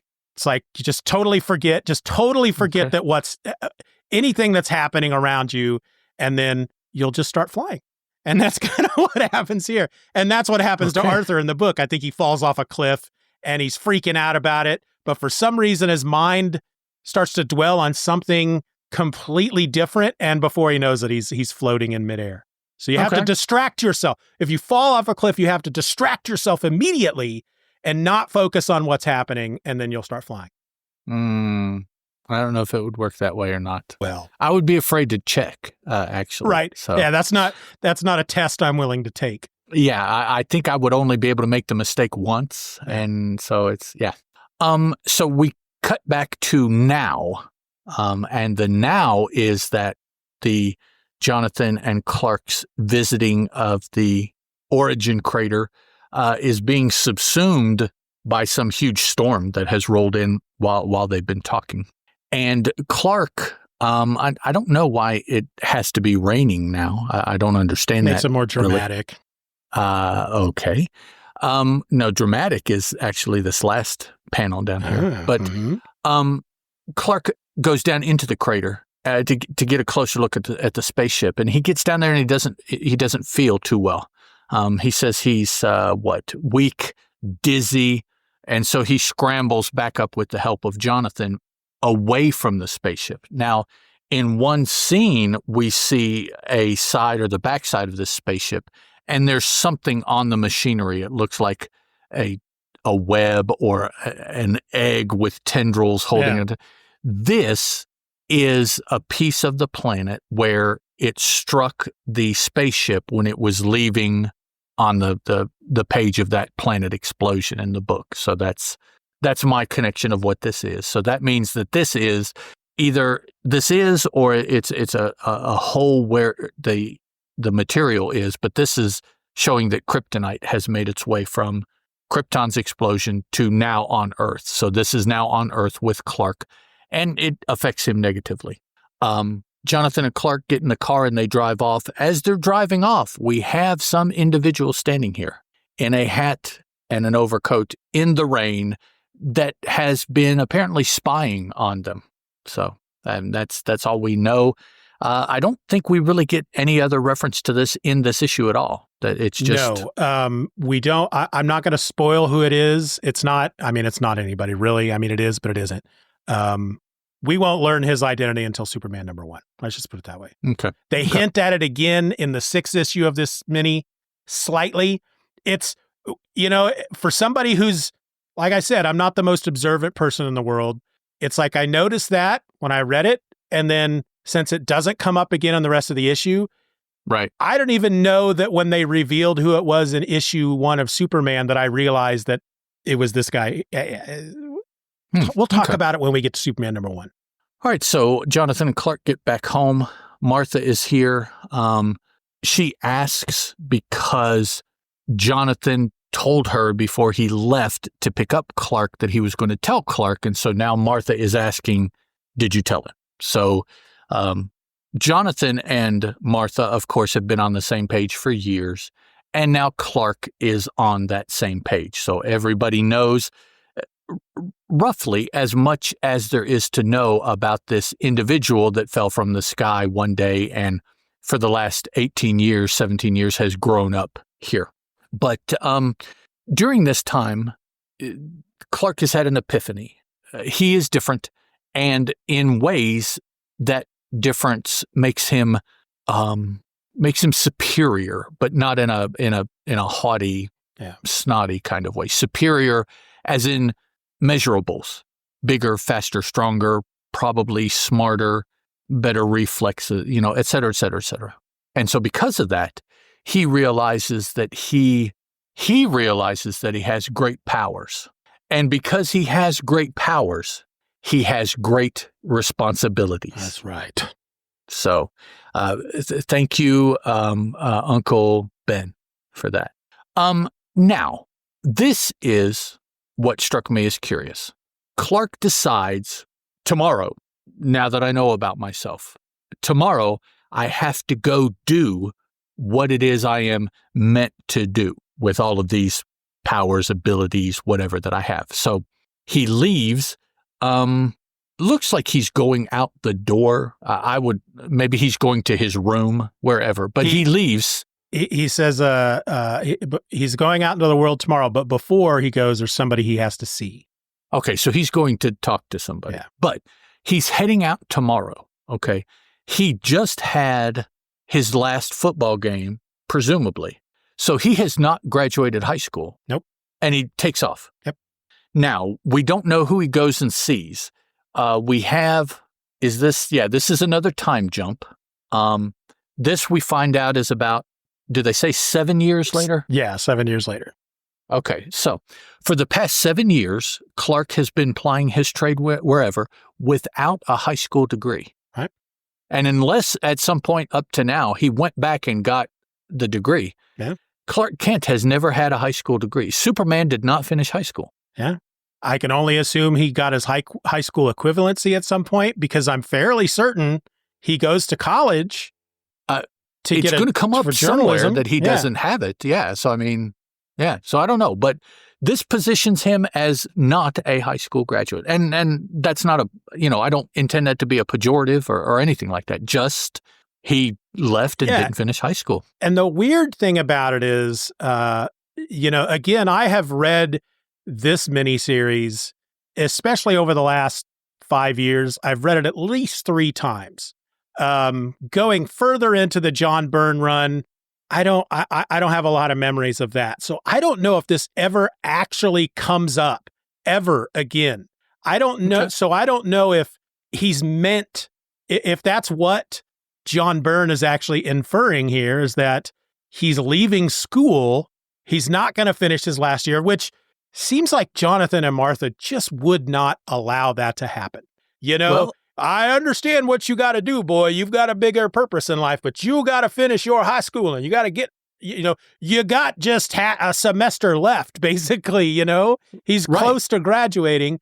And so, yeah, it's so if anybody knows, let us know, but I don't know if they ever address it again. So that leads me to believe that either A, this is a horrible piece of storytelling that John Byrne forgot that Clark still had to graduate high school when he wrote this. Right. Or, yeah, he is meant to have just said, you know what? I've got a bigger purpose in life. I don't need to graduate high school. I'm just going to set on out tomorrow. Boom. The only similarity I can think of is people, particularly for World War II, maybe one, not subsequently, that went into the military without finishing school. Yeah. And I wonder if there is remotely some connection with the same type of mentality. He's going to go fight for what is right because he wants to party. No, I'm sorry. He's going to go fight just like the young men did potentially in World War II. They would sign up. They were 16. They never finished school. I'm sure a lot of them went and died just because of how many people died. But Superman doesn't. I just wonder if maybe he's trying to make some kind of connection like that, where he's left school to, I don't know, fight the good fight. It's a really weird, super rash decision that I just, again, I don't know if John Byrne just got it wrong or it's weird. I would love to know. And I hadn't even thought of it the first time I read it. I may not have even thought of it the second time I read it, but I know that within the last couple of years, I remember I got to this part and I was like, wait a minute. Mm-hmm. He's leaving tomorrow. He hasn't graduated high school. I caught that immediately when I read it. I thought, you can't leave. What are you doing? The only way I can justify it, if they don't ever explain it, is that John Byrne assumes maybe in Canada, football is a summer thing. And he's already graduated high school and he's doing a summer football program. Right. It could be. Right. The end of football means the end of that year. Yeah. But they don't clarify. They don't explain. And for Americans, we know that that's not how, I just don't know. Help us, people, help us. All right. So we go to the next chapter, chapter 2, and I believe it's the final chapter in this issue. Mm-hmm. I believe it is. We have Jonathan and Martha there on the farm. She's sitting at the table as Jonathan comes down from upstairs or in from the sitting room, whatever. He's got his paper there, cleaning his glasses. Martha's sitting on the table. He was pooping. Well, yeah, that's why he's got the paper. Yeah. It's also why he's cleaning his glasses. Because it got all steamed up, a lot of sweating. Never mind. So she's sitting at the kitchen table here. You see a thing of paste, and it's the cool kind of paste with the lid on it that's got the plunger through it that you used to scoop and eat with. Well, and so you can smear the paste.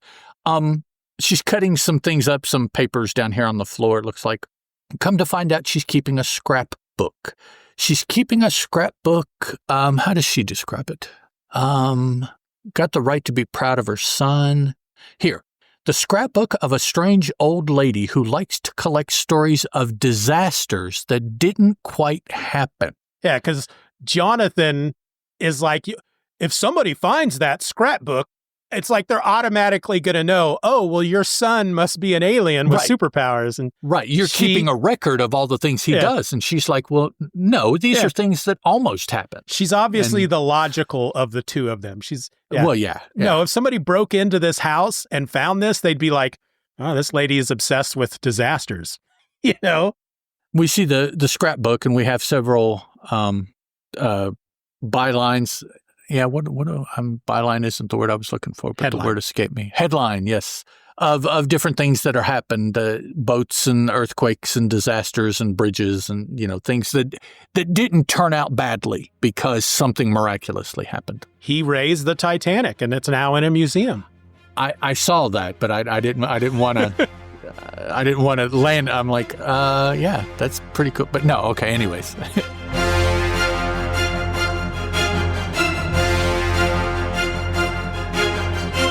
The Superman Super Show will return after these messages.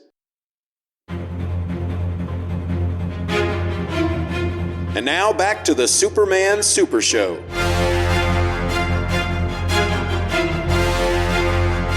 So she goes to fix breakfast, and Jonathan finally has a chance to look at the paper.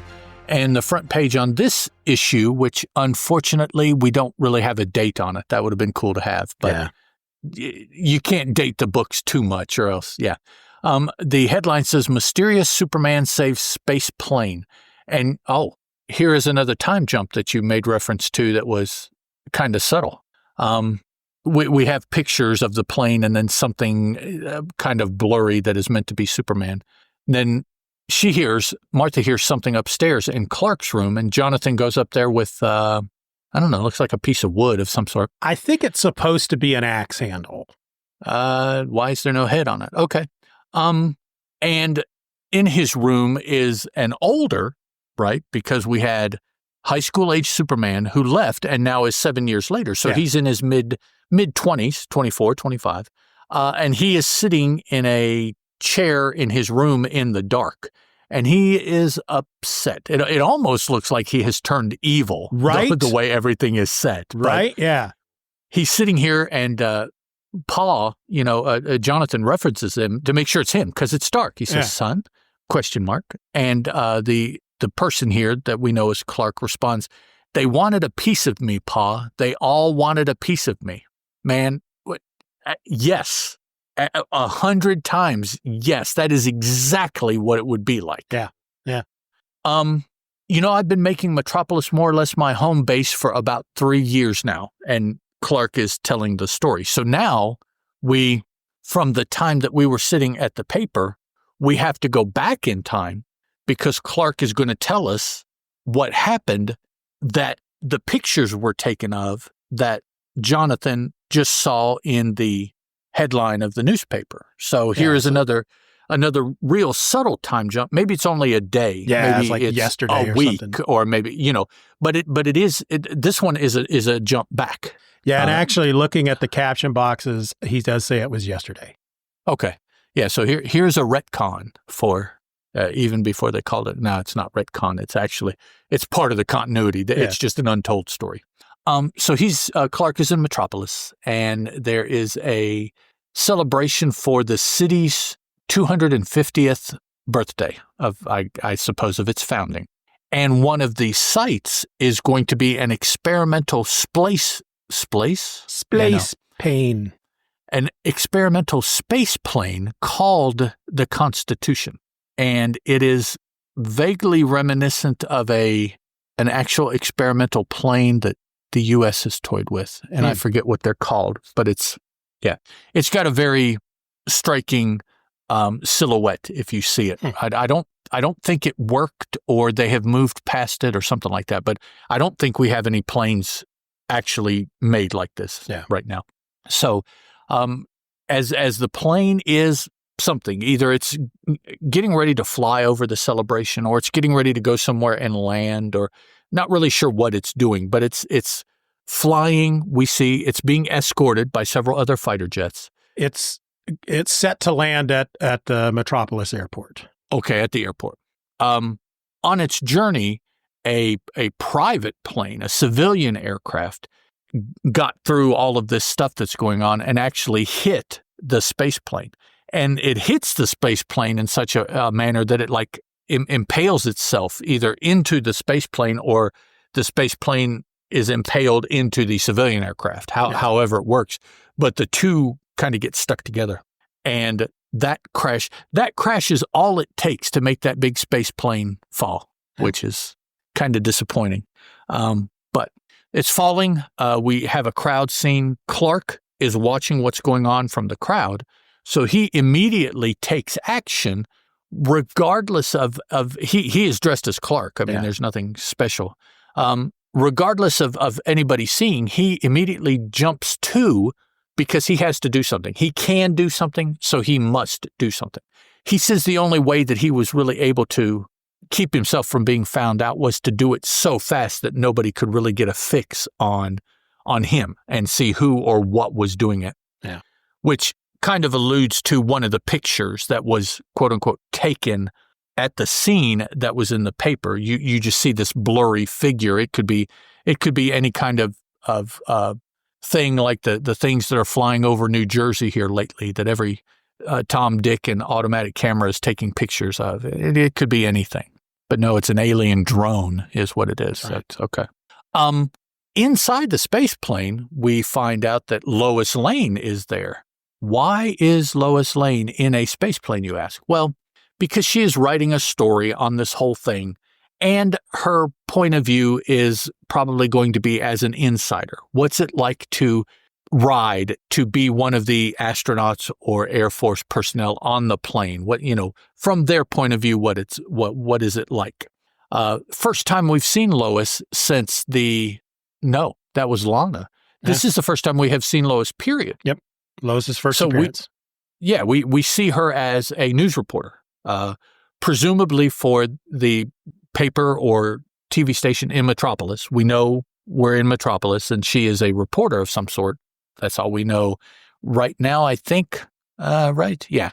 So the plane is coming down. It's got Lois on it. The plane is not coming down. It lands safely, and Lois is kind of the witness to why the plane rights itself and is able to land. She sees a figure, but it's not really clear. It was on a camera of the plane where they have cameras seeing different parts of the plane, and she saw a figure. Can't really tell anything about it. As soon as the plane lands, though, she jumps out and grabs Clark and starts trying to ask him questions about, what are you? Who are you? What did you do? What, all of these kind of questions. But she doesn't get very far because everybody that's been watching, as soon as the plane touched down, without any thought of the danger, all rushes into the plane to see what's going on. And so they rush Clark. And that is the moment that skewed the way he looks at things and caused him to react in such a way that he ran. We don't see him run, but obviously he ran away from it because now he's back home, bemoaning the fact that he could not be everything to everyone that they wanted him to be. And so, of course, automatically the question comes up, well, what do you do? Do you pick and choose? Do you not do anything? I guess basically those are your only two options. Yeah. You help everybody, which is almost impossible, or you just have to pick and choose. And what does that mean? How do you choose to help this person and ignore this person? And, so I would think those are the kind of questions about everybody wanting a piece of him. Yeah. I don't imagine it's the thought of helping because he has been raised in such a way. He left home because he knew that he could help people. So that I don't think that's the question. The question is how? How does he help all these people? And so that's, no, there is another chapter. I'm sorry. That is kind of the discussion that Martha and Jonathan and Clark have. Jonathan is so laid back about everything that his son is going through that he decides to light a pipe and, just kind of chill with some ayahuasca or some wacky weed going there. That's what he's really farming. Out in Kansas. Right. I mean, that's what gets as high as an elephant's ear. It's not the corn. That's Oklahoma. It's the Mary Jane that That's right. So, and the thing, here's what I find weird.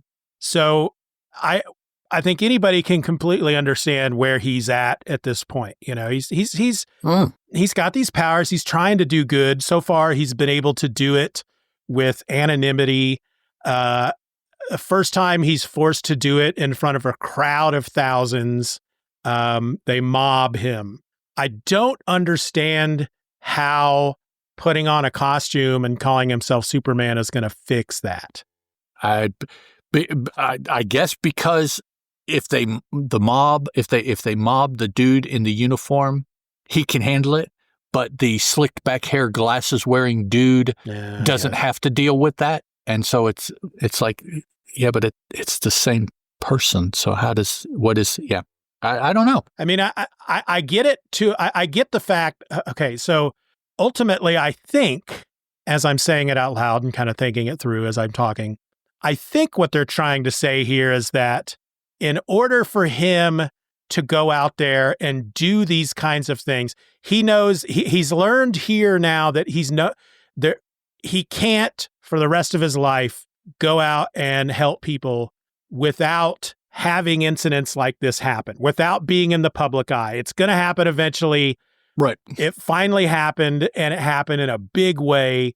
So how is he going to still help people be in that public eye the way that he's going to be now, but still maintain a personal life outside of that? So I think that's kind of the idea that they're trying to get at here, is that, of course, if he was wearing a costume when he saved the space plane, if he was going by Superman, they still would have mobbed him, but he could have flown away and come back as Clark Kent, and people would be like, oh, there was a Superman was here earlier, and right, nobody's going to be knocking on Clark Kent's door. I saw you rescue a space plane. When you see those movies where they look out the front window and there's just reporters waiting for them to come out, paparazzi and stuff.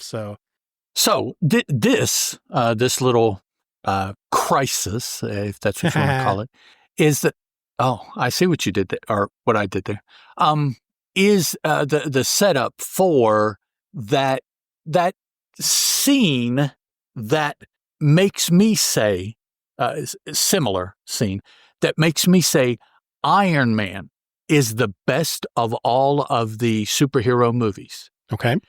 Because when he finally puts on that orange and yellow armor, that is it.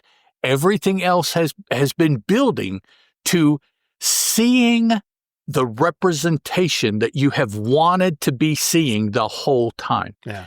That's what's happening in my mind, at least. That's what's happening here in Superman. We see, the baby and how he came to Earth and growing up and heading off, to sow his oats and no, it's too much. I come back home. I can't do it all.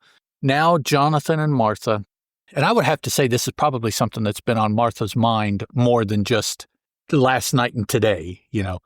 She had a plan. Yeah. And you see her, she's sitting at a sewing machine and she's sewing on red material. Oh, here it comes. Okay. Clark walks in and he has it's not an applique, but it would be like a patch or they don't actually even give it a name, do they? No. Settled on a design, but it's the S and it's like some sort of patch because she's going to sew it onto his outfit. Yeah. He says he's got one for the front and back, and it is the S, and it's cool because it's just Clark in a t-shirt standing there holding just the S, and it's like, yeah, I've never really seen it that way before. It's just to me this kind of demystifies it because it shows you that the S is just a thing. Yeah. It's just it's just S, and so it takes away from the S on his chest, and it's like, no, this is just I like what this stands for, and I'm gonna put it on my outfit, like I wear a necklace or a chain. I'm gonna put this. But so it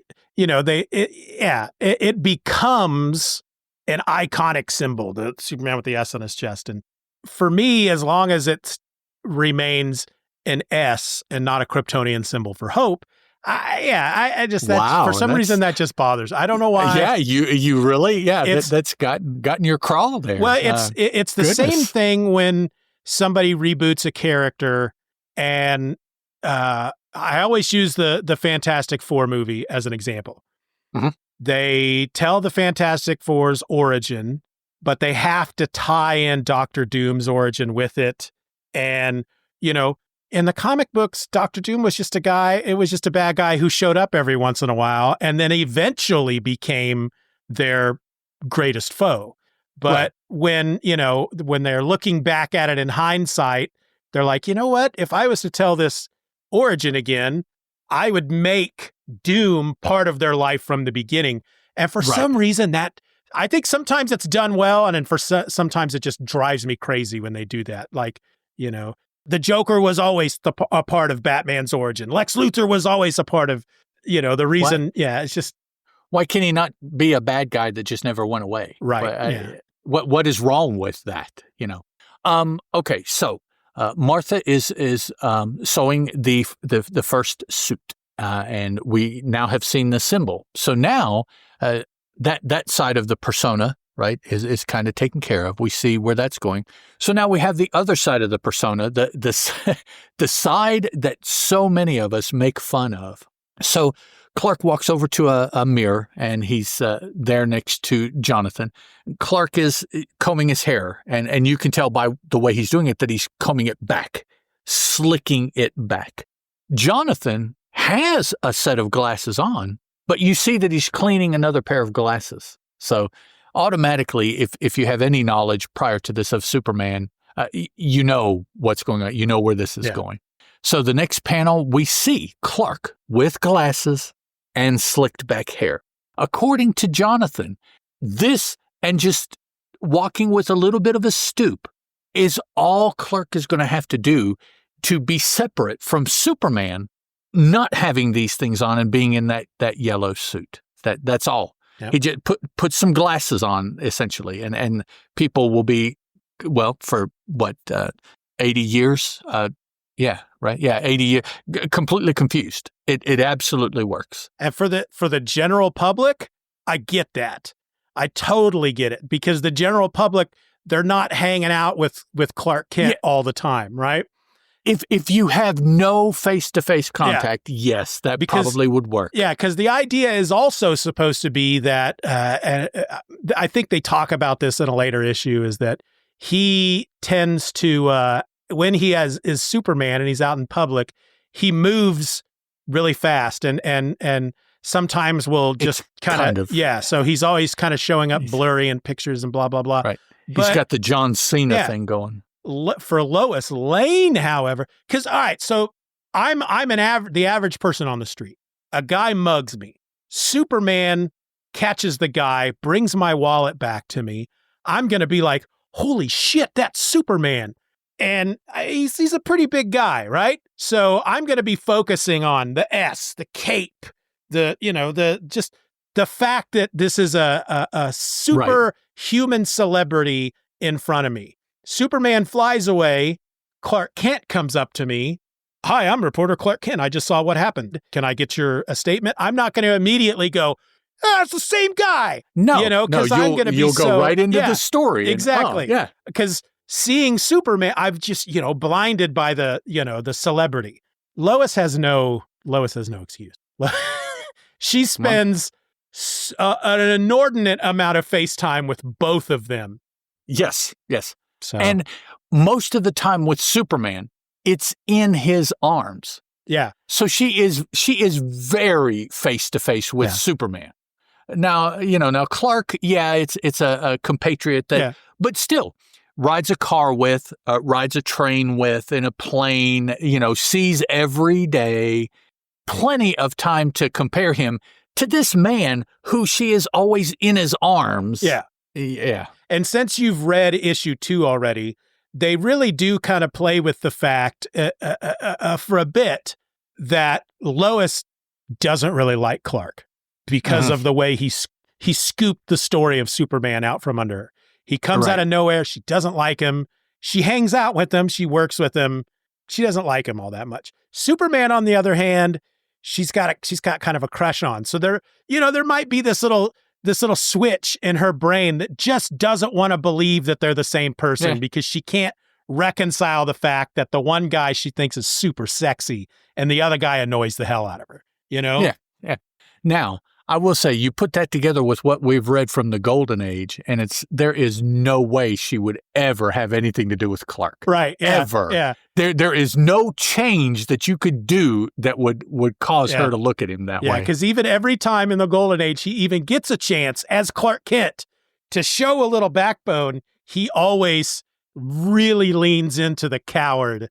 Yes. And, I dig that about those Golden Age stories, because that really presses home that whole opposite, how Clark and Superman are just the complete opposites, Right. Yeah, that makes them even that much more opposite. Anytime he has a chance to show that they're similar, he doesn't do that. Yep. And so he's constantly keeping the two very, very apart. Okay, so as we're winding down our story here,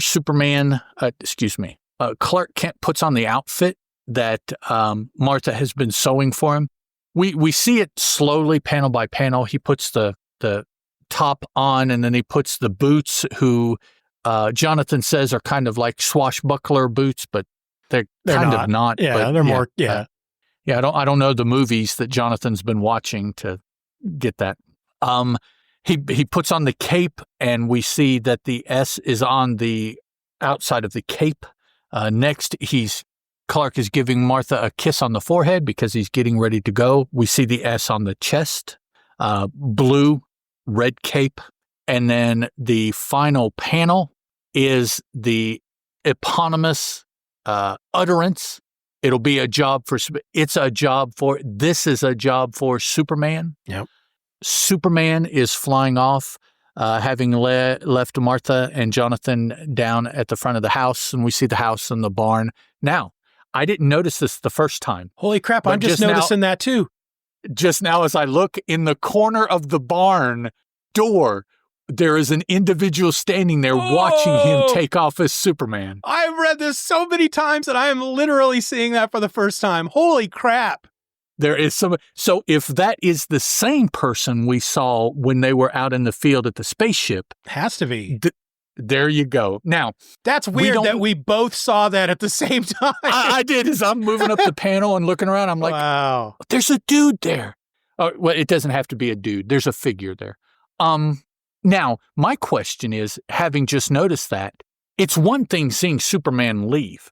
Did he see Clark go in the house? Has he been around long enough to have seen Clark go in? Because if he has or she has, then there is no doubt that they have made the connection. They know that Clark and Superman are the same person. They have to know that. Remember that when we get to Superman #1. But yeah, that's weird. I'm like, oh, somebody sees. Oh, yeah. Okay, all right. And and so that's the end of this. We're told the story of the century in 2 weeks by the narrator for the setup for the next issue. So let me ask you this: am I the only one that found it weird that Clark strips down to his underwear in front of his parents to put his costume on? Does that is that weird? Because it seems weird. It didn't strike me. Yeah, one way or the other. I didn't think of it that way. I found it weird. It's not something I would do. Yeah, thinking about it, but I didn't think about it at all as I was reading. So over on DCFandom.com, for this issue, they had a couple of things in regard to trivia. I'm not going to share all of them because one of them I don't want to spoil anything. But first off, says story of the century in 2 weeks. The Man of Steel was a 6-issue miniseries that released every 2 weeks. So instead of monthly, it came out every 2 weeks for the 6 issues. And then, of course, once those 6 issues were published, then we had 3 ongoing Superman titles. Okay. Most months you got a Superman title every week with 1 week off. Let's see. We will learn, apparently, in Action Comics number 600 that Krypton's destruction, the timeline, the date of Krypton's destruction coincides with the real world publication date of Action Comics number 1. Now, I will really be interested because I don't remember what happens in Action Comics number 600. Be interested to find out how they reveal that because, of course, the whole official publication date of Action Comics number 1 is kind of up in the air. It's kind of the DC has said it's April 18th or April 20th or something, but that doesn't really work. I had done a whole podcast episode about it that was kind of a joke that I ended up taking down for one reason or another. But the official date, and we launched the Superman Super Show to launch on that date, which again was April 18th or April 20th. But according to Mike's Amazing World of Comics, his theory was that the actual release date was in May. The April date comes from, I read a bunch of stuff about it. The April date comes from a court case when DC sued, was it Fawcett who did Captain Marvel? Right. When they sued Fawcett, there's some transcripts from either the I don't know if there was ever had to be any court appearances, or if it was some kind of, I don't know what they call it when they just question people. Can't remember what that's called. Yeah, deposition. One of the big DC guys, whose name I can't remember, he mentions that date, that April date. But that's the copyright date. That's the date that the issue is copyrighted, which they don't release. They're not published. They have to be copyrighted before they're published. Right. And according to Mike's research, Action Comics was released the second Tuesday of every month. And that coincides with like April or May 5th. You know, if you look at, if it was copyrighted on the 18th or the 20th of April, the second Tuesday or the first Tuesday, whatever it was, first Tuesday of the month, I think. The first Tuesday of the month after that copyright date would be like May 5th or something. So yeah, it's a hot debate, but DC uses that April date as their official publication date, but that may or may not be right. So who cares? But I'd be interested to see, because it says that this won't officially be confirmed until Action Comics number 600. So I'm looking forward to see what that means exactly. And if they actually use a date, you know, if they say that, I don't know. We'll see. Wow. I think that's the only, we learned that Clark is 25 years old at the end of this issue. Yeah, that's what this is. That's pretty consistent. Yeah. That's all the trivia that I'm willing to release at this time. Okay. So you like this one? Yeah. Yeah. It's very hopeful. Yeah. It's not necessarily, uplifting or anything like that, because nothing of that nature really occurs. Right. But it is not dark or dour. It's not tongue in cheek. It's not, all of these other things that it could be. It is a hero accepting initially responsibility for being a hero and deciding that, yes, being a hero is what they want to do. And I find that, particularly now, a very hopeful beginning to a fiction. He wasn't born out of darkness, or I mean, it's not cool that his planet blew up and his parents are dead, but that's kind of heroic in that he has to overcome humble beginnings, let's say. Yeah. And everything is very positive. There's not really a whole lot of questions that are thrown out there just based on this book. I think everything pretty much is there that you would need to have faith in the character and pick up the next issue and go on, continue learning about these. It's not the origin, it's the early years to me more than a true origin story. So I'm okay with that. You don't have to give me everything and tell me everything. I might have questions, but hopefully you'll have years to answer those questions. Yeah.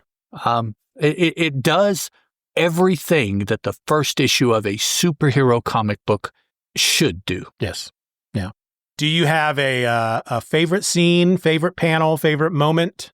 Oh, the last panel of the book where he's flying off, and he is Superman. Anything that happened before that he did that people said, that final scene, that is what the final panel, except for the little peeping Tom in the barn. Right. That's kind of off-putting. Yeah. Superman, this is the story, the origin, all of it has to do with Superman, and we don't see Superman until that final panel, and it's like that is him. That is what I read the whole book to see right there. And that's why I am using that image in our podcast art. Okay. As the Superman image. That's a good one. For me, since you chose that one, I'm going to go with one panel. It's back when Jonathan is revealing the rocket to Clark. Mm-hmm. There's you have the page where they go out to the field and there's the big doors and Clark moves the big door and you see the rocket in the last panel, and then you turn the page and Clark's reaction after being after growing up the way that he's grown up, right? He knows that he has powers beyond the abilities of everybody else. He's using them to win football games. Mm-hmm. And now he has been taken out into the middle of a field, shown a small rocket in a crater, and has been told by his father that this is where we found you. And his reaction is, "You mean I'm adopted?" And I find that so funny, because I would like to think if I was in that situation, I'd be like, I was in a rocket ship. You found me in what the hell was I doing in a rocket as a baby? My statement would be found me. It wouldn't be adopted. Yeah, he does say found me, but he goes, found me? You mean I'm adopted? Yeah. So it's like not only is he learning the secret of the fact that he may very well have come from outer space, he's learning for the first time that his mom and dad aren't his natural birth parents. Right. Yeah. Yeah. So, kids who learn that they're adopted later, if it's not something, if it's something that the parents keep from the child until they feel they're old enough to handle it, imagine going through all that for the first time, but also imagine that you were adopted because you were found in the field in a rocket, Right. Yeah. We pulled you out of a rocket ship. So that's my my favorite scene. It's either that or let's see, where the very next page when Jonathan postulates that maybe it might be a Martian. I love Martha here because first of all, she's like, that is the dumbest thing you've ever said, basically, right. And then she's like, this is a baby who is shot into space by somebody. They obviously don't care about this kid. The baby is mine now. And she leaves you with the feeling that if anybody comes looking for this baby, they are going to get Martha's fist in their mouth. I'm going to punch him out. I'm going to get the shotgun from off the above the fireplace because they got one. And don't get between Martha and that baby. Right at that moment, you realize. That's a mama and her cub. And you do not want to be in between. Yeah. And that's, I say it all the time. That is why Superman is my most favorite superhero. It's the fact that he's just a good person. And it's because of the way he was raised. And whenever you see, every once in a while, somebody wants to do one of these stories where it's like, Superman is the most powerful person on the planet. What if he went bad? Right. And it's like the only time that's ever going to happen is if somebody is messing with his brain, because that's just not I've talked about like have you ever read Kingdom Come?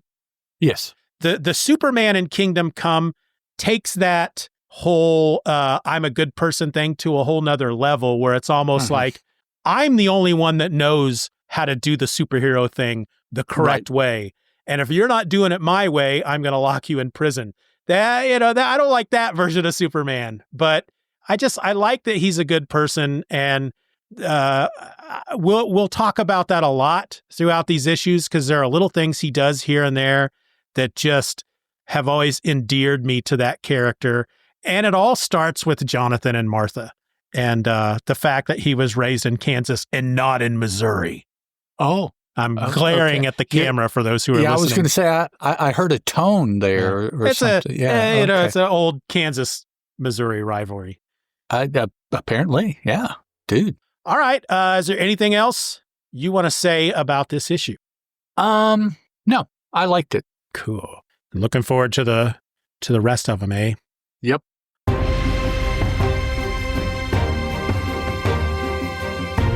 All right, folks, in our next episode, Superman makes his grand debut in Metropolis as a costume superhero, taking on petty criminals and armed robbers while leaving everyone, including Lois Lane, in awe.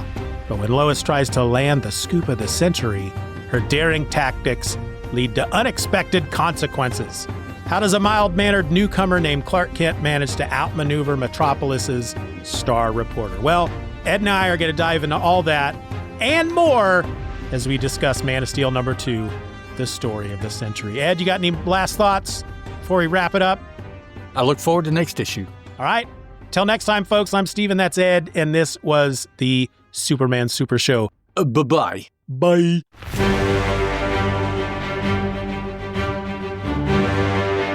We want to thank you for listening to this episode of the Superman Super Show. Questions and comments can be directed to the Superman Super Show at gmail.com. If you enjoyed the show, you can help to boost our presence online by leaving a rating or review on your favorite podcast app. The Superman Super Show is a presentation of Steeven or Else Media. For more nerdy content just like this, check out SoManyPodcasts.com or use the link in your show notes. Superman is a registered trademark of DC Comics and was created by Jerry Siegel and Joe Shuster.